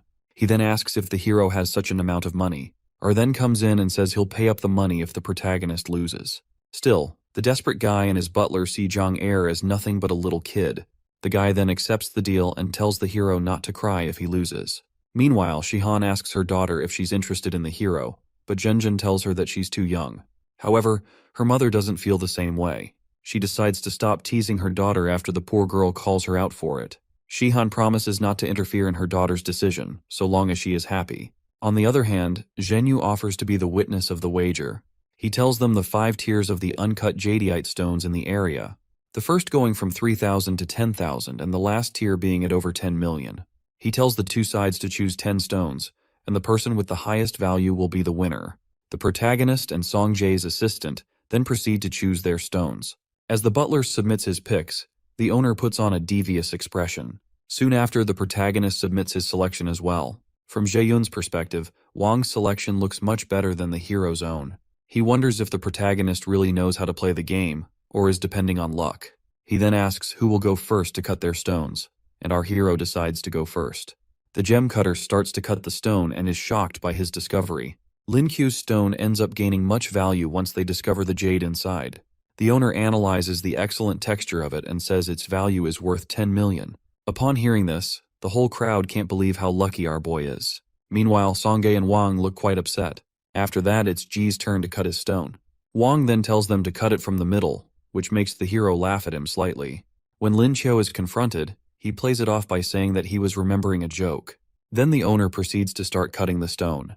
In the process, Lin Qiu admits that he wanted the bigger jadeite stone as well. He is surprised that the butler was able to pick it out after a single glance. After cutting the stone, it's discovered that it's an ice variety yellow jade. Sangge feels they'll be able to win with this, but Wang's expression says otherwise. Even though the quality is equal to the hero's own, the value drops because it was cut right down the middle, and it ends up at a price of 8 milli. With this, the protagonist is announced as the winner of the first round. Zhenzin shows that she's very happy with their lead. Lin Qiu offers to give his crush a present once they're done with the competition. However, she tries to pretend like she doesn't want any presents. As our hero goes back to pick stones, he tells himself to maintain his lead in order to remain discreet. During the second round, both contestants fail at extracting a jade. In the third round, Wang's jade is worth more than the hero's own, so he wins. As the final round closes in, Sangge still feels like they have a chance to win. However, Wang tells him that the hero has only spent less than 100,000, yet he's leading them by over 1 million. The butler glances at the protagonist and concludes that he has to be an expert. After that, the owner tells them to choose their final stones. Sadly, Wang doesn't feel confident now, and he's not willing to bear such a huge loss. On the other hand, Ji still feels they can overcome their loss and win the wager. He quickly picks out a huge rock from the pile. Janger then calls him out for cheating because of how much the rock is worth. However, Ji reminds him that they're looking at the value of each jade. With this stone, he's very confident of emerging as the winner. Even Zhenzin calls him out for being shameless. But the hero isn't fazed by this. Lin Qiu decides to raise the stakes again, which leaves his opponent confused. However, those in the crowd start gossiping about Ji being too much of a wimp. With no other choice, he accepts raising the stakes. His assistant, on the other hand, has lost all hope. Lin Qiu then picks up a small, cheap stone, leaving the audience bewildered by his decision. The protagonist confirms to the owner that he's sure of his selection. As Zhen Yu collects the stone to cut it open, Gay asks for his to be cut first in order to break the hero's spirit. When they split the guy's stone open, it turns out that it has no value on the inside. Ji is too desperate to accept such a loss and tells them to cut it open again. The stone gets cut up some more, but it's still as useless as this guy's senses. After that, the owner tells him that the exterior of the jade will be valued at 15 million. With this, the guy gets a lead of 13 million, and he's confident that the hero's rock won't be that valuable. When it gets to Lin Qiu's turn, he decides to cut open his stone again. Instead, he tells them to scrape the entire stone. Everyone else is shocked by this because it might end up as a huge loss. However, the process begins, and the results are shocking. They discover an imperial green jade within the rock. Janger is happy to see how valuable the stone has become. He commends the hero on how impressive his skills are. Meanwhile, Lin Qiu gloats over Sangge, who just lost about 600 million. The owner then offers the protagonist 60 million for his imperial jade. However, the people in the crowd go crazy and start bidding with higher prices. Zhen Yu goes further by offering 100 million for the jade. He also offers to purchase all the other jade stones that the protagonist acquired. After he collects them, Lin Qiu remains with one more stone. Our hero then looks over to his crush and her mother. Zhenzin sees the protagonist walking over to her with the red jade. She wonders if he's about to propose and what she should say. However, she's definitely not ready for that. In a shocking turn of events, the hero shoves her aside and offers the jade to her mother instead. What a slick guy. Shihan tells him that she's rooting for him, and he thanks her as his mother-in-law. On the other hand, Sangge is trying to get his dad to help him out with his outrageous debt. He receives a harsh scolding, but it seems his old man decided to help out the spoiled brat. He transfers the money to Lin Qiu, who confirms that he has received it. After that, our hero bids the guy farewell. After that, he starts to celebrate how rich he has just become. Nevertheless, he still worries that it won't be enough to satisfy the dragon egg. Meanwhile, Zhang Er lets him know that the betting session was really great. Lin Qiu looks over to the kid and tells him that he has a request. As Er tells him to go ahead, the protagonist asks him to use the money to buy some gold rank lightning and spatial element pearls. The guy tells him that spatial pearls will be hard to get, but our hero trusts him to look for them. With that, agrees to keep him in the loop if he finds anything. Later on, they drive to a hotel where the protagonist can rest for the remaining 2 days. He gets into the bed and tells the robot to draw a skill for him. Luckily, he gets an SS rank Animorph skill known as Jade Rabbit. However, the protagonist wonders why he hasn't gotten an E rank skill in the past 3 days. He then asks the robot how he can awaken another Animorph skill, and it tells him that it can be fused with the one he already has. After fusing, he evolves into a dimensional moon rabbit. Lin Qiu commends the system on the good name but asks why the lightning part was left out. After that, he asks the system to show him the skill details. From the description, he sees that different levels of the skill increase his stats by an insane amount. He decides to morph and test it out quickly. As he transforms into his rabbit form, he sees that his overall abilities have increased by a lot. The robot tells him that he can last for a minute in his full moon state, and probably longer if he doesn't go all out. Sadly for him, a minute is way too short. Considering how much a stat boost he gets, he decides that the duration isn't so bad. When Jung-san comes to wake him up, he sees something that horrifies him. He quickly steps out and closes the door, while the hero wonders if he should kill his friend to save his pride. 2 days later, they both see the school filled with students who are returning. A strange girl stops them and demands that they help her with her luggage. However, they pretend like they didn't hear anything. She calls them again, but they just ignore her. The crazy girl is revealed to be Lin Yunshuan, a gold 9-star shadow awakener.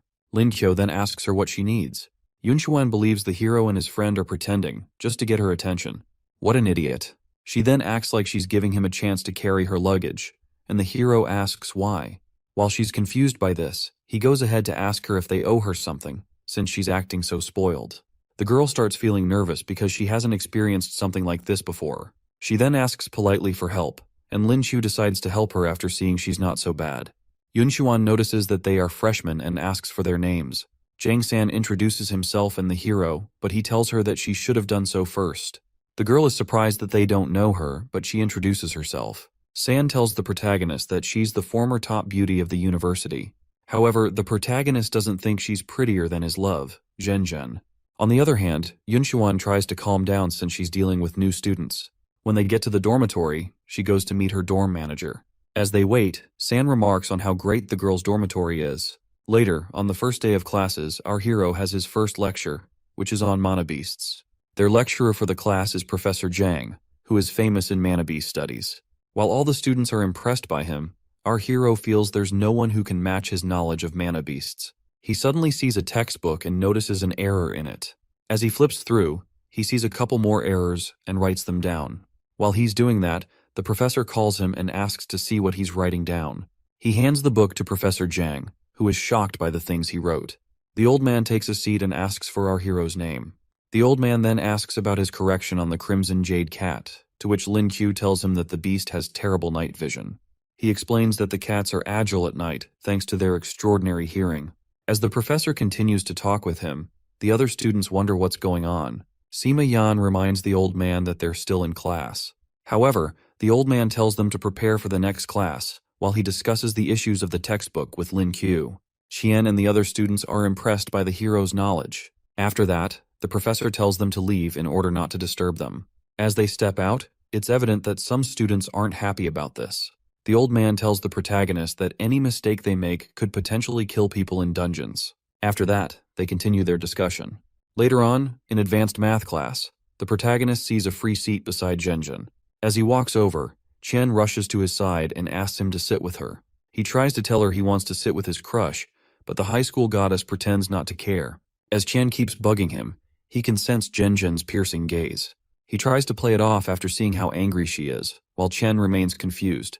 The scene shifts to the training grounds, where the students are about to have their Awakener classes. As the students wonder who will teach them, Lin Chu walks up to Chen to ask why she's bugging him, and she says she needs help with her studies. However, he feels Zhenjin is going to kill him if this continues. The lecturer for the class comes and is revealed to be Han Juning. As usual, she decides to start the first class with a show and tell session. On the other hand, the protagonist feels he'll become a laughingstock if he reveals his rabbit form to everyone. The professor then calls up Zhenjin to start first. After she unleashes her ice abilities, Chen goes next by showing her fire skills as well. When the girls are done, the protagonist is called to go next. He asks the instructor if he can skip the part because he feels too embarrassed. However, Juning assures him that no one will laugh at him. He agrees and morphs into his dimensional rabbit form, unleashing a huge wave of deadly aura. When the girls see this, they are all surprised by the hero's form. They all see the hero as an adorable rabbit, wishing to touch his ears. Meanwhile, Lin Chu leaps towards a test dummy and smashes it with his overwhelming strength. As it shatters, the girls fall more in love with our boy. Even Zhenjin and Qian are captivated by his good looks and his animorph form. Qian thanks her grandfather for finding someone so handsome for her. Juning calls Sima Yan to go next before all the girls lose their minds. As Yan steps forward, He gives the hero an unpleasant stare. He morphs into his eagle form, believing that he looks cooler than the protagonist.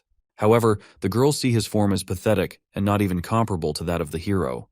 The guy then glares at Lin Q, who doesn't understand why he's being blamed for Yan's foolishness. Junning then says she'll form special training plans for them. After that, she tells them to start running laps around the field. The students aren't happy about this because they suffered enough during their military training. Sadly for them, the teacher tells them to run 1 infinity times around the field. She tells them that they don't have to run once their fitness level is at gold rank. As they walk off, Yan asks Lin Chu why he isn't joining them to run. The protagonist then asks if the guy is sure that his fitness isn't already at gold rank. Junning then offers to test the hero by herself. Lin Kyo agrees to be tested by her. They shake hands, and he notices how soft and delicate her hands are. He then focuses his strength on his hands, and it makes Junning wonder if he isn't a power awakener. She confirms that he's at the gold rank, leaving Yan quite disappointed. With no other choice, he heads off like a loser to run his laps. The professor then asks the hero if he's heard about the Awakener clash coming up in 2 months. He recalls that Lu Jin had mentioned it to him earlier on, which makes her sad because she wanted to scout him. However, she says there's one more student who can participate in this. When the protagonist asks, she tells him that it's Zhang San. She explains that his skill, which can increase attributes, makes him a very good support. Upon hearing this, the hero asks the teacher to tell him more about the event. On the other hand, she is surprised that he knows nothing, even though the vice principal told him about the event. She explains that each team will comprise 7 members, and there will be one 5 versus 5 team match. Also, each team can have a certain number of substitutes. Despite San's low rank, she says that the support only has to use their skill in the 5 versus 5 matches. Junning also tells the protagonist that San's buff skill lasts for 2 minutes. He feels Capital University will be their equal, but the professor is aiming for second place, making him wonder if their opponent is that strong. She then tells him about Zhang Hu, who's a destruction-type awakener and is at Platinum 3-star rank. She explains that the guy stands at the top of all universities in the country, a true prodigy. Junning tells Lin Chu that the vice principal picked him so he can learn a lot during the competition. After analyzing his rank, our hero feels his university should be at the peak of the gold rank. As the protagonist braces himself to improve over the 2 months left, the other students come back after running their laps. The professor is sure they have questions, and she explains that improving their fitness will reduce the side effects of absorbing mana pearls. After that, she decides to call it a day. On her way out, she asks the hero and Zhang San to meet her on the field at night. As night falls, they wonder if the professor wants to see them about the Awakener event. A guy known as Chen Long calls out to them and tells them that the seniors use the training facility at night. Yun Xuan sees them and says that they should be studying. However, the protagonist explains that they were called by their teacher. She then confirms that their instructor is Han Junning. Chen Long then introduces himself as a Platinum 1-star Power Awakener and the team leader. The protagonist and San also state their ranks and Awakener types. Long wonders how 2 silver rank Awakeners were able to catch the attention of Junning. The professor shows up and tells him he'll learn when they spar. Upon hearing this, our hero gets depressed, knowing he's about to spar with a gold rank Awakener. She excludes Zhang San from the sparring since he's just a support. San then charges up his aura and demonstrates his skills on Yun Xuan. When Chong sees this, he quickly accepts the guy into the team. While San is being praised, the hero feels left out. Chong then tells our hero to spar with Dai Biao, who's their weakest member. Biao, who's also an Anamorph Awakener, wishes Lin Q the best as they get ready to fight. The protagonist accepts it'll be a tough battle, then quickly transforms into his rabbit form. He lunges forward with a powerful kick as he decides to give it everything he's got. As the attack blows his opponent away, the guy wonders if the hero is really a silver rank Awakener. Before he can react, Lin Chu strikes him from above, sending him crashing into the ground. This causes a huge explosion, shocking the seniors to see their comrade being pushed back. Biao recovers from the attack and admits that he underestimated Lin Q. On the other hand, the protagonist realizes that the guy's defenses are too strong. The guy then unleashes his Anamorph form. His strange and scary form shocks the hero, and even his comrades laugh at how ugly he looks. He charges and lunges forward to attack the hero, and the battle becomes a heated one. Our hero is pushed into a tight spot and needs to use a trump card soon. He quickly jumps back to get some distance and charges a lightning attack. He then shoots out a ball of lightning from his palm. Biao chests the attack with a lot of confidence. However, he is shocked when the lightning manages to paralyze him. Meanwhile, our hero is just getting started and rushes toward his foe to strike with another attack. Just as Biao is about to land a blow, Lin Qiu manages to evade and give some distance between them. He shoots out another lightning bolt, but his opponent dodges it. At that moment, he rushes in again to try and land a physical attack. However, his opponent is getting sick of the back and forth. The guy rolls himself into a cannonball and charges at our hero. Sadly, the protagonist isn't able to dodge in time, so the attack strikes him. He gets the wind knocked out of him and is in a bad spot. A girl nearby, known as Wang Huaigold, notices that the hero has coughed up a lot of blood. Being a healer, she rushes to his side to help him out. However, the professor tells her to stay out because our boy is fine. On the other hand, Lin Qiu admits that he underestimated his opponent as well. He quickly turns around to see that Biao hasn't stopped his attacks, and he barely dodges the next one. With no other choice, our hero unleashes his rabbit skill and goes into his moon lion form. His power increases significantly, including all his stats. The girls can't help but marvel at his cool form. Even though the boost is not as much as he wanted, it's still enough for him. Full of power and confidence, he lunges straight at his foe and lands a powerful punch. Biao gets sent flying through the room and coughs up a lot of blood when he crashes into the wall. At that moment, he admits he lost to someone who's supposedly weaker. The protagonist then extends a helping hand to help him up. He humbly accepts the help and accepts his loss as well. Biao tells the hero that he definitely surpasses the strength of a regular rank 4 Silver Awakener. Huigold then rushes to our hero to make sure that he's alright. The other guy tries to tell her that his injuries are worse, but she would rather treat the protagonist first. As she heals Lin Qiu, he thanks her for the help. Now that everyone knows how strong our boy is, Junning asks if there are any objections. Chong welcomes him to the team and says he's definitely worthy of joining them. However, our hero feels he'll need his full moon form to face a Platinum Awakener. The professor then gives him some mana pearls as a reward. The next day, as the protagonist absorbs the mana pearls, he decides to give the silver rank ones to the dragon egg. The dragon egg humbly accepts for the sake of hatching. After that, he gets a call from San, telling him to get his free supply of gold rank mana pearls. Meanwhile, San is too busy having a good time with the love of his life. He tells the hero that he's spending some time with Minmin, which makes Lin Qiu very jealous. Our boy wishes he could have the same sweet moment with Zhen. Poor guy. Anyway, he leaves his bed and decides to go get the mana pearls. On his way out, a stranger is in the hallway, keeping an eye on him.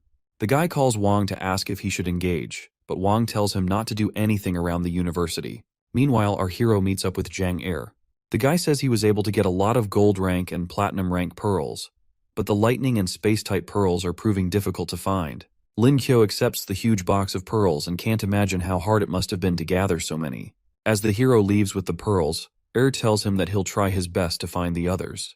On his way out, he notices the strange people who have been following him since.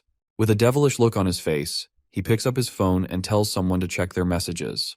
He puts on his live location and decides to see what these strange people want from him. As he turns into a corner, the pursuers notify Wang, who gives them the go-ahead. As our hero goes into the alley, he is stopped by some ugly-looking thugs. He pretends to be scared, asking if they're trying to rob him. He tells them that he's broke. The thugs then put a brown bag over his head and carry him off to God knows where. Moments later, the bandits bring him to a strange building.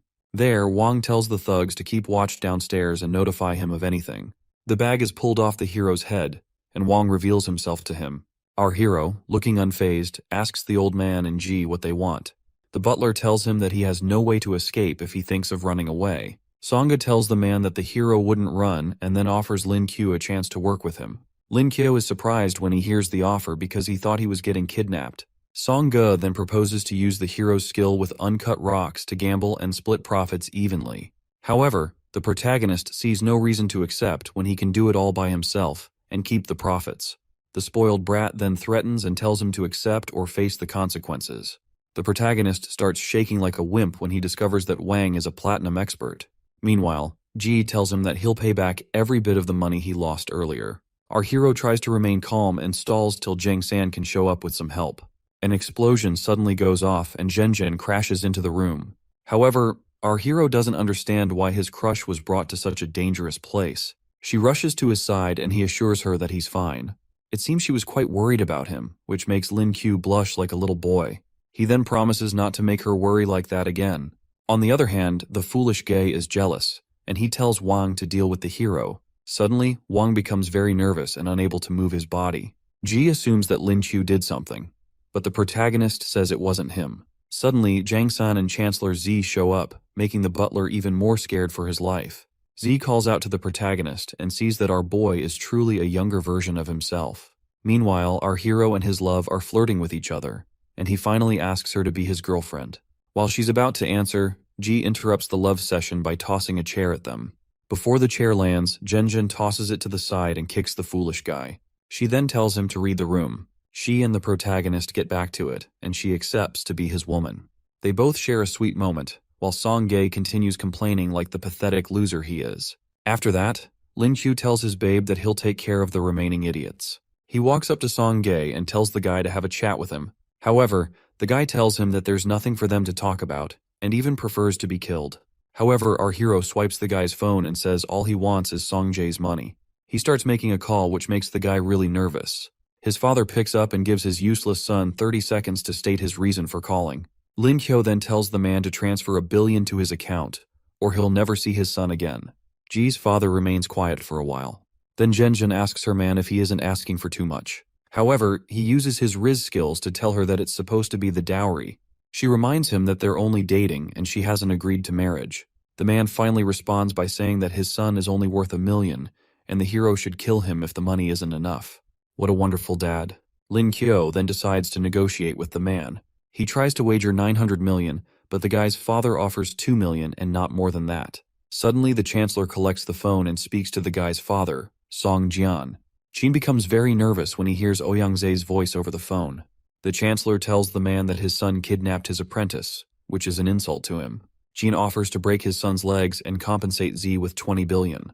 The Chancellor accepts and warns that his group will be destroyed if such a thing happens again. Chancellor Z plans to send all the money to our hero since it means nothing to him. I can't wait to be that rich in life. However, the protagonist makes it clear that he hasn't reached that point in his life yet. He confirms the transfer as soon as he receives it. Meanwhile, Song Gae is sulking because his father will never let him hear the end of this. Our hero mocks the guy by tossing him a coin and saying that he'll make a great beggar. Wang tries to tell the hero not to overdo it and burn bridges, but our hero reminds the butler that they didn't consider that before they kidnapped him. He tells the man to be more concerned about his master instead of arguing. Wang then walks away with Song Gae, who has lost all hope in life. After that, Chancellor Z offers to teleport the hero back home. Lin Qiu tells him to wait while he checks his mana pearls. When the old man asks why he didn't keep it in his pocket dimension, the hero explains that the dragon egg would have taken all the pearls. Z is shocked to hear him talk about a dragon egg. He then asks why the hero isn't trying to hatch the egg quickly. The protagonist tells him that the egg will need at least 2 Exalt mana pearls to hatch. Seeing that humanity has a hard time killing Exalt beasts, the Chancellor asks if there's no other way to hatch it. The hero then tells him that infusing mana into the egg will take too much time. Upon hearing this, the old man suggests that he use other sources of energy. The protagonist realizes that this could also work because the egg doesn't necessarily need only mana to hatch. He decides to try out other forms of energy to hatch the egg. When he asks the old man how he can do it, Z tells him to use his lightning ability on the egg. As the hero strikes the egg with lightning, it absorbs all the energy. As they see that it's working, the hero suggests trying something else but isn't sure it'll work. He tells the Chancellor to set up a barrier in case this method fails. He brings out an explosive he got earlier on and sets the timer. After that, he signals to Z that he's ready and snaps his fingers. The spatial barrier surrounds the egg, and as the timer hits 0, a huge explosion goes off in the barrier.